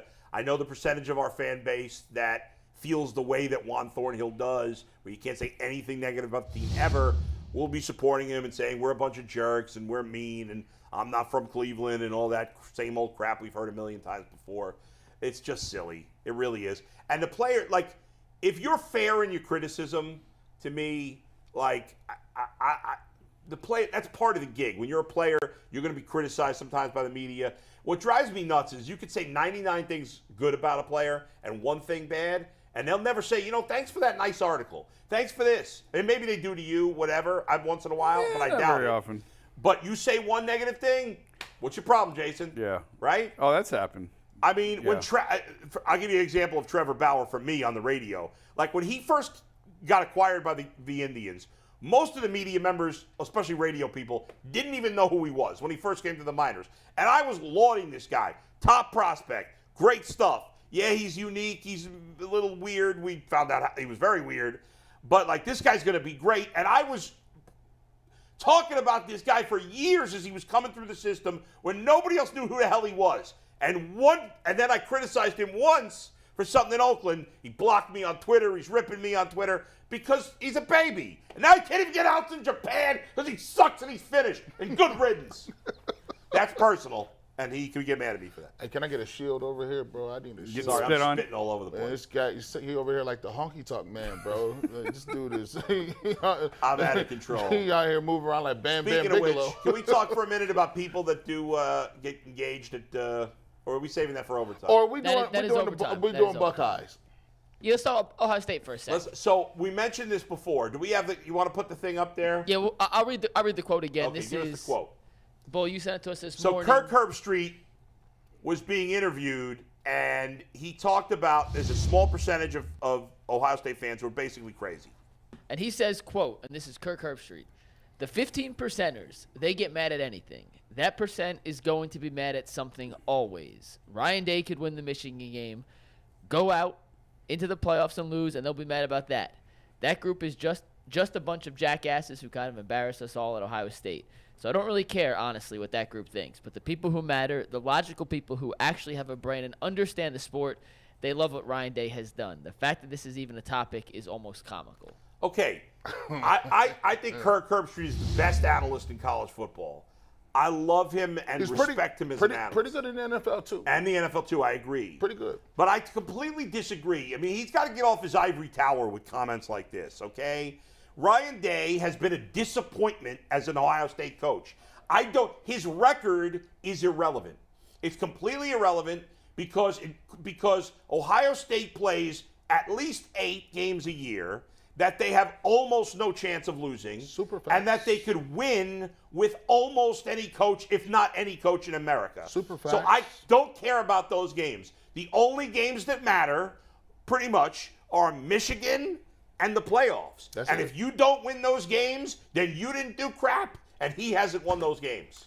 I think Herbie's coming from the perspective of that 15%, and I think it's higher. Way higher. It's an arbitrary figure that he's throwing out. I think it's 25. I think it's a lot higher, probably higher than 25 of the toxic fans. But he said 15 because he doesn't want to rip too many people. But that's what drove him out of Columbus. Like, he moved his family out of Columbus because of that 15% that he's talking about. That's why he's in Tennessee now. Like, he's been open people about were that. like going after him. Well, yeah, because he was so hard for him to live in Columbus with his kids and family and everything else. And those people are idiots. And so I think he's coming at this from a very personal standpoint. Yeah, okay, yeah. But the larger point here, I guess if you want to throw me in that toxic 15%, go ahead, because I thought he could get fired after losing the Michigan game last year.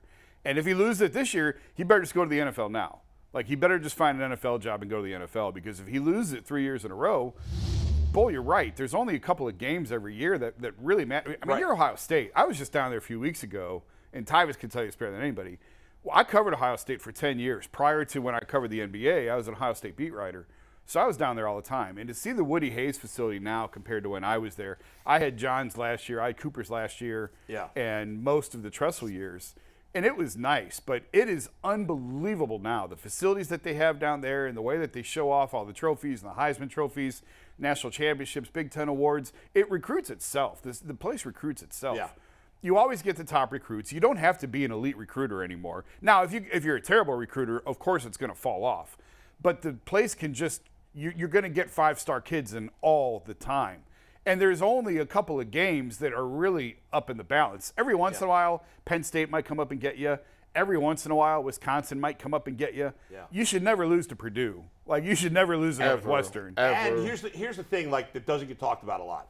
So Ohio is probably, the fourth best state in America in terms of talent behind Florida, Texas, California. Is that fair to say? No, Georgia produces unbelievable amounts of talent. All throughout the South. Yeah. All throughout the South. But Ohio is in the conversation. Ohio's right near the top. Yes.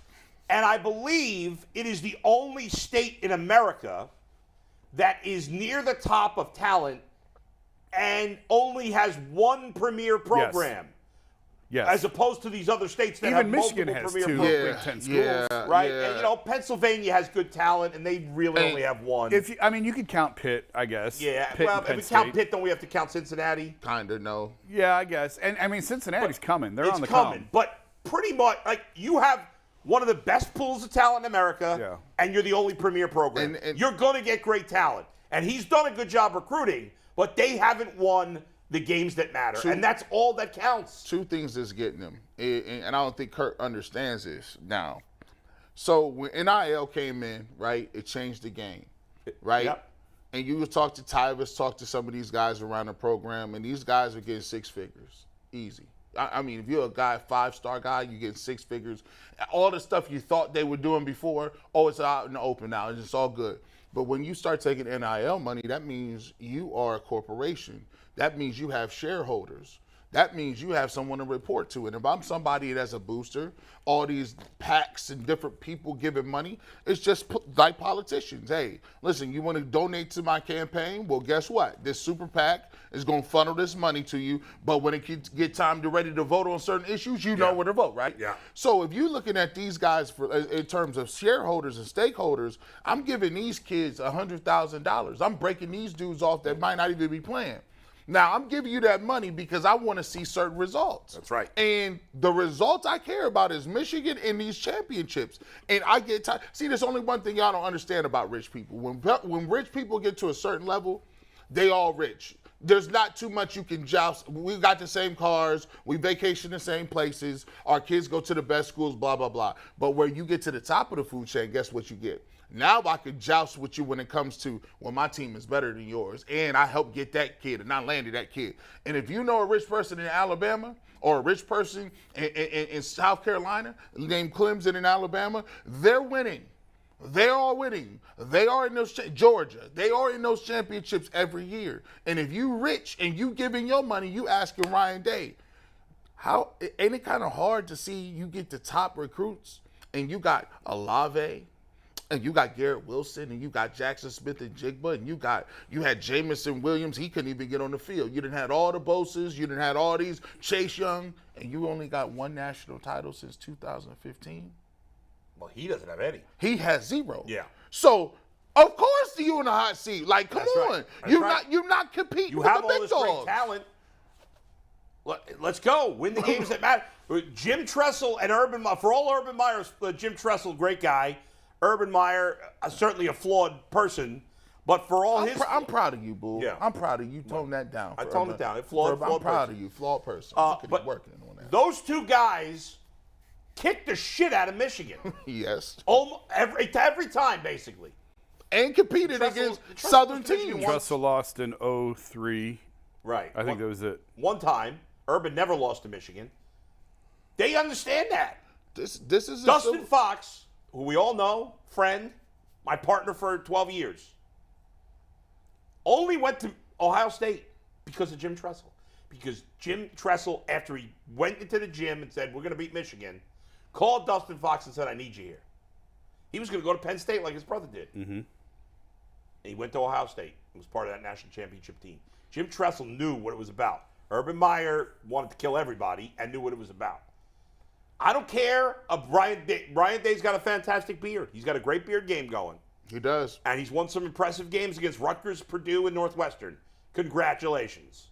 You have to win the games that freaking matter. Nobody gives a rat's ass about anything else. Nothing. Those games mean nothing. So, Kirk Herbstreit, you're awesome. And I get it that it's a personal thing. I didn't think about that. And anybody that went after his kids or went after him personally, tried to do anything, you people are awful human beings. You should fall off the face of the earth. But to criticize Ryan Day and to say he should be fired if they lose to Michigan again is absolutely, if nothing else, fair conversation. They're in trouble this year because they ain't got no quarterback. Oh, we don't know that. Oh, I do.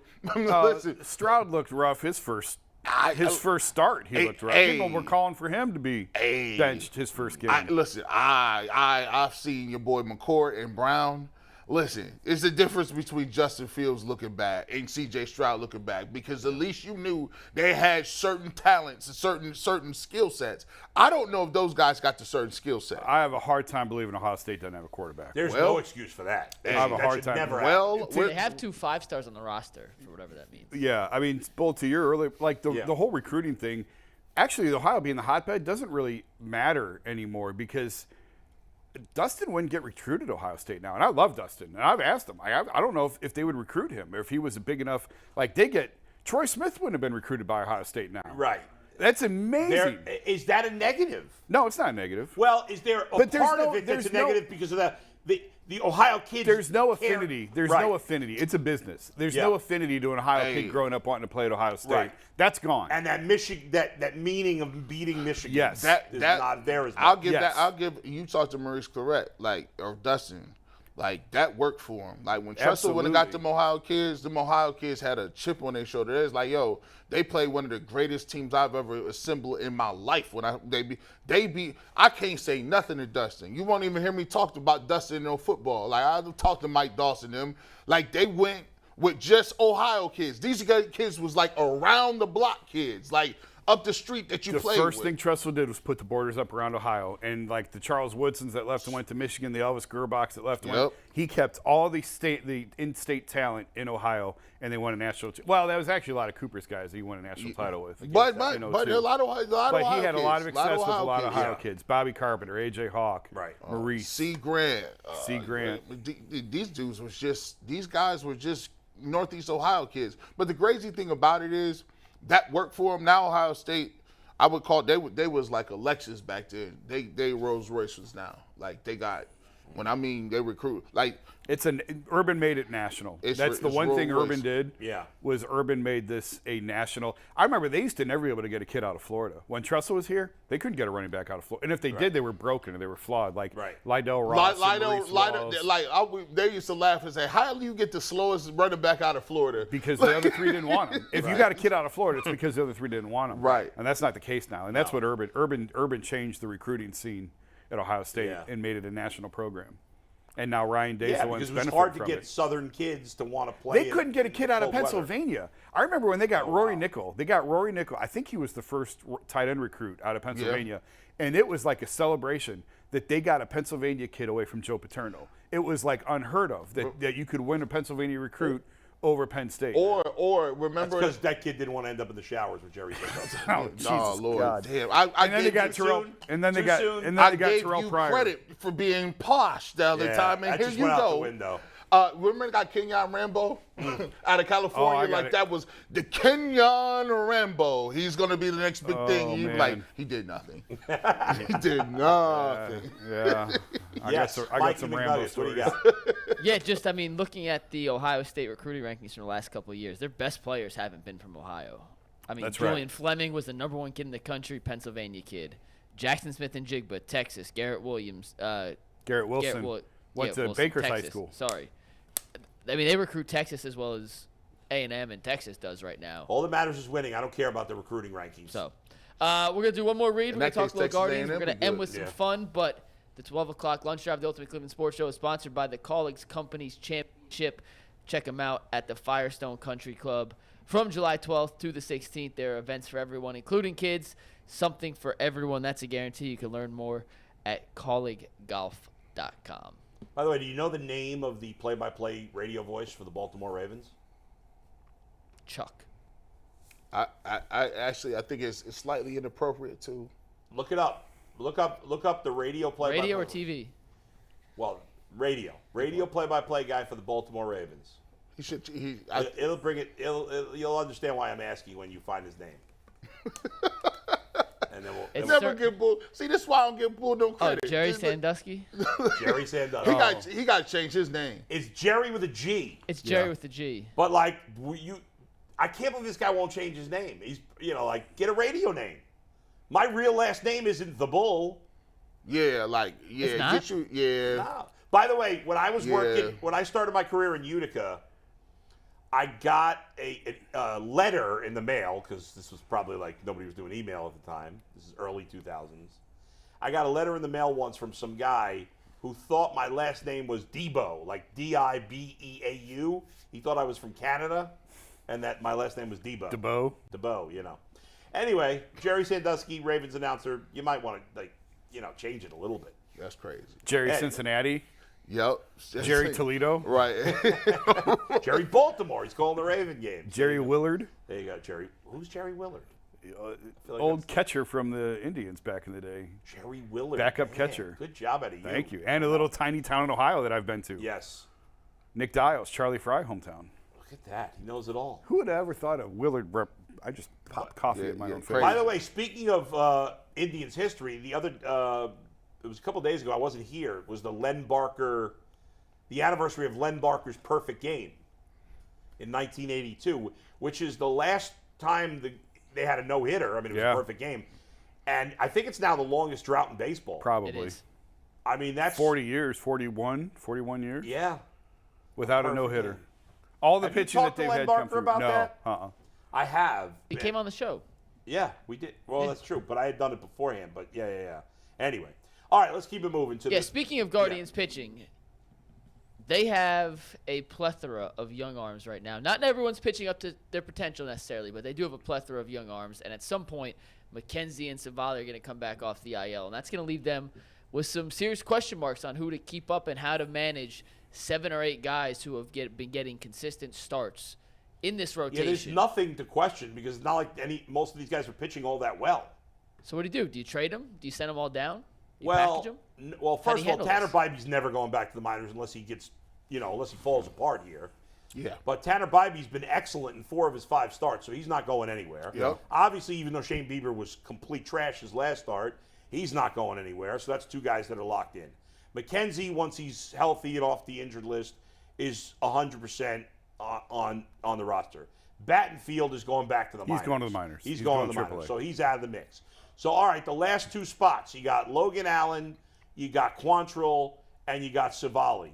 If Logan Allen's been a little up and down, I could see him going back to the minors once everybody gets healthy.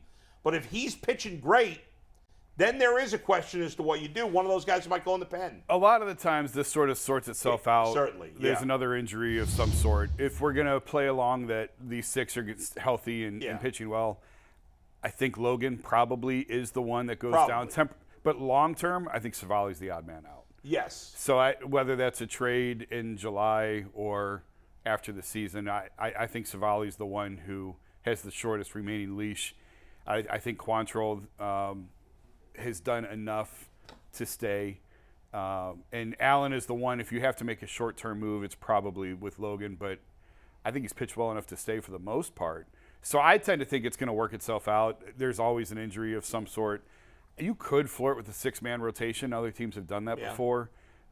Sort of save some wear and tear, particularly on young guys like Bibee and Allen as they – Yeah, I mean, you have a few teams that are doing it. Like the Angels do it. The Padres have done it. Padres have done it. The Red Sox actually were doing it until yesterday. They just announced that Pivetta is going to the bullpen. But they were going with a 6-man rotation. Yeah, and I just think if you're worried about – I mean, as early as Bibee and Allen were called up, they're going to pitch a ton of innings this year. Right. And that's one way to – It's a good problem to have. It is a good problem to have. If we're in a situation at some point in June where we're asking this question legitimately, that'll be a good problem to deal with. Yeah. I don't know why they don't do that all the time. Like, if you got some young players, if you got young pitchers that need some innings, but you don't want to wear them out, I just go to a 6-man rotation. Well, but you want to keep guys on – like, theoretically, you want Shane Bieber to pitch as much as possible.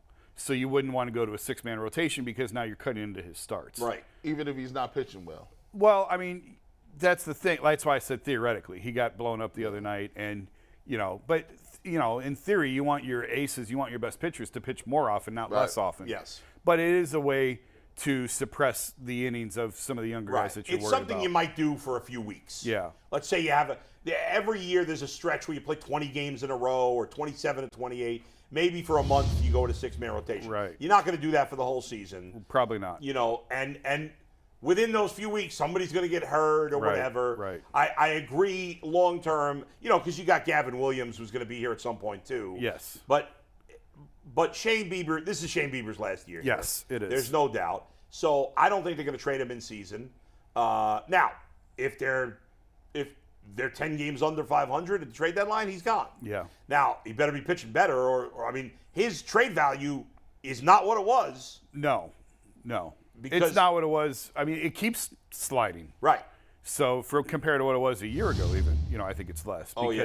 Because of the velocity and because, sometimes going back to the mean media, I think fans get upset that we keep talking about this. It's like, well, we're talking about this because teams are talking about this. This is a real thing with where his velocity is. Is it a sticky stuff thing? Is it the shoulder injury he had a couple years ago? I don't know. All I know is what the radar gun is saying. What the radar gun is saying is not great. Yeah, and I don't know. Listen, and the Guardians are in a weird spot because they have all this depth already in the minors. You've called up Rocky-O and Freeman here. They both played yesterday, but they're not getting any kind of long look because Jose's coming back in a couple of days. But if the Guardians, I just keep assuming they're going to be fine by the end of the year. And because the division's so bad, they played awful and they're still only 4 games out. But if, let's say, unlikely scenario, I think it's still unlikely, that they're out of it or way out, then Rosario's going to get traded. Now, you're not going to get a ton for him, but you trade him if you're out of it. Get a reliever. You're definitely going to trade Bieber. They could trade Karachek. I wouldn't be surprised if they traded him. And he's a guy, even if he's pitching well, you might trade him because you worry he's going to lose his mind next year. Or whatever. They don't have a lot. If it's a sell, they really don't have a lot to sell off and trade. It's only a couple of pieces. Where else are you going to go? That's true. Yeah, it's not a big fire sale at any point. But it would give an opportunity for some more young players to come up. Sure. And they need to trade, again, I want to see, they need to get a bat. Like, go get a bat. A proven bat, not another minor leaguer. Right. A proven outfield bat. You know who I saw yesterday who I think would make a lot of sense here? Ramon Laureano. The A's are going to. I can't remember where he is contract-wise. I don't know where he is contract-wise. I just happened to see him. Talk about a team. Like, the A's are the worst team in baseball, and they have almost nothing to trade. He's one piece, though. He's one of the few pieces. He's got to be arbitration eligible or close to it. He's not. I don't think he's close to leaving. I don't think. It wouldn't cost you a ton. It certainly isn't going to cost you. He only makes $3.5 million. It's not going to cost you these other names that we've been throwing around. No, he's not he was a big prospect at one point. He's had some injury concerns. I think he had a drug suspension in there. Yep. You can throw him in right field. He'd be an upgrade over what you got. Now, he's not going to be the Brian Reynolds conversation that we talked about. But he's certainly you're not giving up that much. He's a right-handed bat. He's got some speed. He's a great outfielder. It'd be a perfect fit here. Yeah. I'm trying to think. I'm like, is there a reliever they can get from Oakland as well? But no. I mean, Oakland's really got Zach Jackson, I guess. But they have no incentive to trade him, though. But well, he's Yeah. We're not going to have a discussion on the A's. Their roster is so bad. Oh, my God. In the backdrop of the conversation, Mikey, McNuggets is picking them to lose every game. And we're like, we can get the guys from the A's. I'm making money on it. Mikey called them the double A's to me, and I thought that was hilarious. Like, I don't know if he came up with that or if he saw that somewhere. Did you see it or you came up No, with it? that was me. It's actually well a typo, done. but then I laughed at it after. That was like, that's pretty awesome. good. The double A's or the triple A's, the Oakland triple A's. Like, that fits them perfectly this year. I'm trying to think of some like other hitter. I hadn't really thought about it because it's so early in the season, but like other bad teams that have some stuff to trade. There's not a ton of teams that are like completely out of it. Well, at the this second point. wild card is going to make that the case every year. Right, like you have teams that are kind of on the fringe and which way do they want to go. So it could really reduce the supply and demand aspect of the trade deadline every year. I'll tell you, it could be an interesting guy as a rental for the Guardians if you want to get an outfielder. Ohtani. No, no. Well, I'd love that, but they're never going to do That's that. not It happening. still costs too much. And again, I don't know that the Cubs are going to be out of it. They're playing poorly right now too. But Cody Bellinger has bounced back, and they signed him to a 1-year deal. Now he's making $20 million this year, but if you traded him for the last 2 months, you're talking $6-7 million. Right. I don't know, whatever. But like he'd be a bat that if the Cubs were out of it. Now again, the NL Central's not as bad as the AL Central, But it's not that great. much better. So I don't know that the Cubs are going to completely fall out of it. Right. But they've got a lot of young players they want to play, like the Guardians do. But Bellinger's a proven outfielder. Like he's a guy you give up one decent prospect for, not like a ton of stuff. And that might be a guy. St. Louis is right now in the basement. Isn't he a lefty? Isn't Cody a lefty? He is. See, I think you want a right-handed bat. They're so lefty heavy. Ideally, as it is. yes, but You yes, take what you ideally, can yes. get. If you can hit the ball, you're an upgrade over what they're putting. Yeah, in but he's now got from big either big side time of the plate. power. He does have big time power, but Yeah. you would think that there'll be right-handed bats available at the deadline. I would like Yeah. to see them go get a right-hander. They Yes. need to balance out. I mean, George Valera could be an option. Yeah. But he's another lefty. Right. From the Well, minors. Bo Naylor. Are we talking Bo Naylor? Or are we saving Bo We're Naylor? gonna save Bo Naylor, but I have something I have to bring up that Yeah. it just occurred to me like 4 minutes ago when I was looking at the box score. Yeah. The Guardians played 4 shortstops yesterday. Rosario DH'd, Jimenez at second, but he's naturally a Rockio shortstop. and Freeman. Rockio and Freeman. Yeah. And the guy, At this point, you can't say Jimenez is a shortstop because he hasn't really. I know he could play it, but he hasn't played shortstop. you don't ever really see a 4. I know he's not technically a Yeah. shortstop, but 4 shortstops in the infield. But this is why, and they have more coming. Like this is why they really focus on shortstops because you can put them anywhere. Like, Right. that's why they got But Arias it's in right time field. to use some of that. Agreed. And I think yes, they could have gone after Sean Murphy. Yeah. But I just think they haven't found the right match yet for whatever reason. Right. Because I think that they're willing to part with these guys. First of all, I think they need to identify who they're keeping and who's expendable. right. And I think a lot of people are overlooking Arias. I think everyone looks at Arias as like this utility fielder, No, and he's- Rocchio is yeah. the shortstop of the future. I think that's inaccurate. I think Arias is the shortstop next year, and Rocchio is the one who's expendable. I think. Really? Yes. And I'm not just saying this. I think Rockio, Freeman, Will Brennan, who I love, and he hasn't played well, but we love the guy. He hasn't been great. Don't you dare slander Will Brennan on the show. And George Valera should all be available and trade for the right guys. And I think they probably are. I don't think And they so want should Logan Allen. And Yeah, I think Allen. Well, yeah, I think Allen could be a trade piece. I don't think they're touching Bybee. no. Gavin Williams is untouchable probably at this point. right. No. Espino, it is Espino what it doesn't is have with any the value injury. right now. Yeah. It's too much injury. But I think with the hitters, I think that they would package any or all of them in the right deal. you have to be willing to get some proven major leaguers. You don't have enough proven bats. Yeah. And it's time. I know we'll talk more about it, but Jason won't be here tomorrow. They got to give Bo Naylor a shot. I mean, what is happening here? And this is a whole other, and I haven't even explored this. Like, I Yeah. wanted to ask a couple of people about this, but like the whole contract clock thing. Yeah. They kind of moved away. Like, look at all the guys like Quan, Bybee, all these guys that they didn't worry about the contract Right. clock. They just called them up. And yet with Naylor, it sort of feels like a contract clock thing. Yeah, I wonder if after June 1st, if he'll be here. he has to be here soon. It's I mean, absurd. he's killing it. And I don't know enough about his receiving skills and if that truly is a reason or not. Zunino's been a disaster behind the plate. Zunino and is he a was disaster. always a pretty decent fielder. I just think he's shot. And with Sandy on the roster here, if he Yeah. does have deficiencies, who better to teach him? Yeah, I know. And not on the roster, but on the coaching staff. We'll leave it there. We'll talk more about it tomorrow. All right, Mikey, what do you got for us? We got one more read, and we got a. This might be fun. It might not be, but yeah. I think it will be fun. Okay. Way to end the show today. But one last reminder that coming up next month, the Colleague Companies Championship at Firestone Golf Club is taking place from July 12th through the 16th at the famous Firestone Country Club. It is fun, family-friendly events all week long, featuring some brand-new fan zone experiences, free attendance for kids, and concerts every night. There is something for everybody, and you can learn more at colleaguegolf.com. One more note, some scheduling alert. Steve Becker wants me to remind everybody that some of the Ohio State games will now be on NBC, including the Buckeyes-Michigan State game this year will be on WKYC, which is right upstairs from us. That's crazy. So you catch your Buckeyes on local programming. They should win that game by 90. We don't need a postgame show because it won't be close, but that is coming up on WKYC's schedule in the near future. So, I'm very are you guys angry ready to have right a little now. fun? Very angry right now. Who? In the 10th round of my Dynasty League, I wanted to take Christian Kirk, and he just went 2 picks before me. I'm very upset about this. Damn, I'm sorry, Bull. All right, go ahead. Bull be having so many leagues. Oh, my God, it's crazy. We like to have fun with Anthony sometimes on this show because he can't spell. Yeah, well, he excels in certain things. Spelling is certainly not his expertise. No, we've learned to love that about Anthony. It is what it is. Danny Slazar. Danny Slazar. That might be my new favorite. That was the best one ever.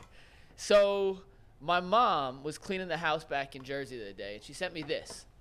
Can you see this? This is, and I wish I had 3 hands to open it, but in 2nd grade, we had to write a daily journal as a class project, and this is my 2nd grade thoughts. Love this. And it turns out that my 2nd grade thoughts are equivalent to Anthony's spelling equivalent. So I'm going to go through here, and I picked some of my favorite misspelled words from my 2nd grade project. I was 6 years old, and I know because I had my 7th birthday, I journaled about it in here. And maybe in overtime we'll read some passages because they're quite funny. But we're going to see how bad of a speller I was. I'm going to show you a word with the picture of how I spelt it and it written out. And you guys, just like true or false, you have to guess what the word is. Okay. Are you guys ready? Yeah. There's 9 of these. 9? Well, I spelled a lot of words wrong. All right. I was 6. Wow. And I had a big vocabulary. So we got 9. We got 10 minutes. We'll fly through these. All right. Misspelled word number 1. Is McNuggets on this list? McNuggets is not. What do you think this word is supposed to be? Weird. Bull? I'm going to say, like you was trying to say, wear, like wearing clothes. G? Yeah, you got the past participle. It's you wore something. Oh, that's you true. Wear it. Yeah, he weared it. Yeah. Well, Jason, you're right. Boom. Ah, I was trying to say weird. And okay. maybe we'll give some context to these sentences in overtime. I'm better at this than true and false. All right, next one, I'm weird Steve. inside. What is this word? Pants. Pants. Pants. Yeah. You're wearing pants. Yeah, I'll go with that. It is pants. Yeah. All right, next one's a tough one. You ready? I am inside the mind of 6-year-old Mikey. Take the next one. Is that good? Steve, can you tell what this is? Oh my God.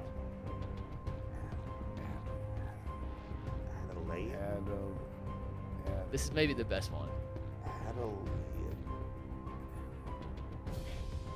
I'm going to say, go ahead, you guys go. I got to guess. 6th grade McNuggets. I think I know it. Bull, save yours for last. If you Okay. No, it's called Italian. Ah, that's what I was going to say. He stole it And from that me. is Italian. correct. Good call. That is correct. I thought I was going to be the only one that got You that. see, Nice you job. should have pulled it quick. You should have hit me. You should have man, I now- ain't letting it get on the board. I was talking about getting Italian ice after our first Little League Yeah, game. that's in, awesome. In 2nd grade. All right, next one, Steve. What is this? Interior. No. Interer? This is dumb. This is 6-year-old being dumb. Bad job out of me in 2nd grade. Interrupt? No. Enter? No. That's close. Interior? You said that already, and it's not right the second time. Enter? I just said that. My God, maybe I'm having a stroke right now. Enter is the closest so far. Entered? Did I stump y'all? Yeah, I think so. Entire. Entire. The context was my entire class. Well, that's not even close to entire. Jeez. I never said I was smart. What a joke you were. Ooh. All right, next one, Steve. What is this? Al pancakes. Pancakes. Not alpacas, is it? It is not alpacas. I'll give you a hint. The word before this was math. Math? Correct.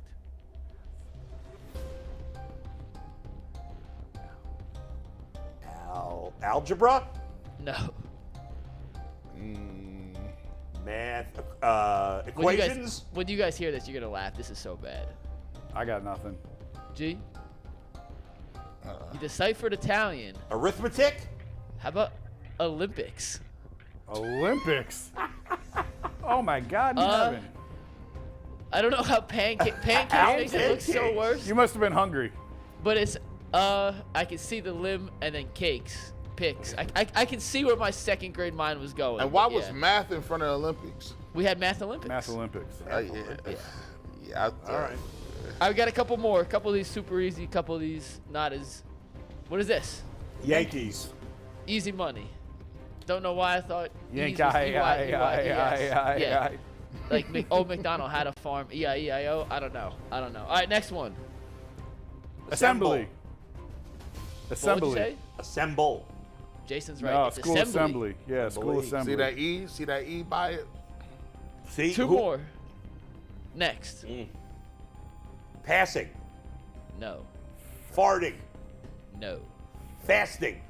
Fastening. No. Fascinating. Close. Well, Fasten. Like fasten your seatbelt. no. Facing.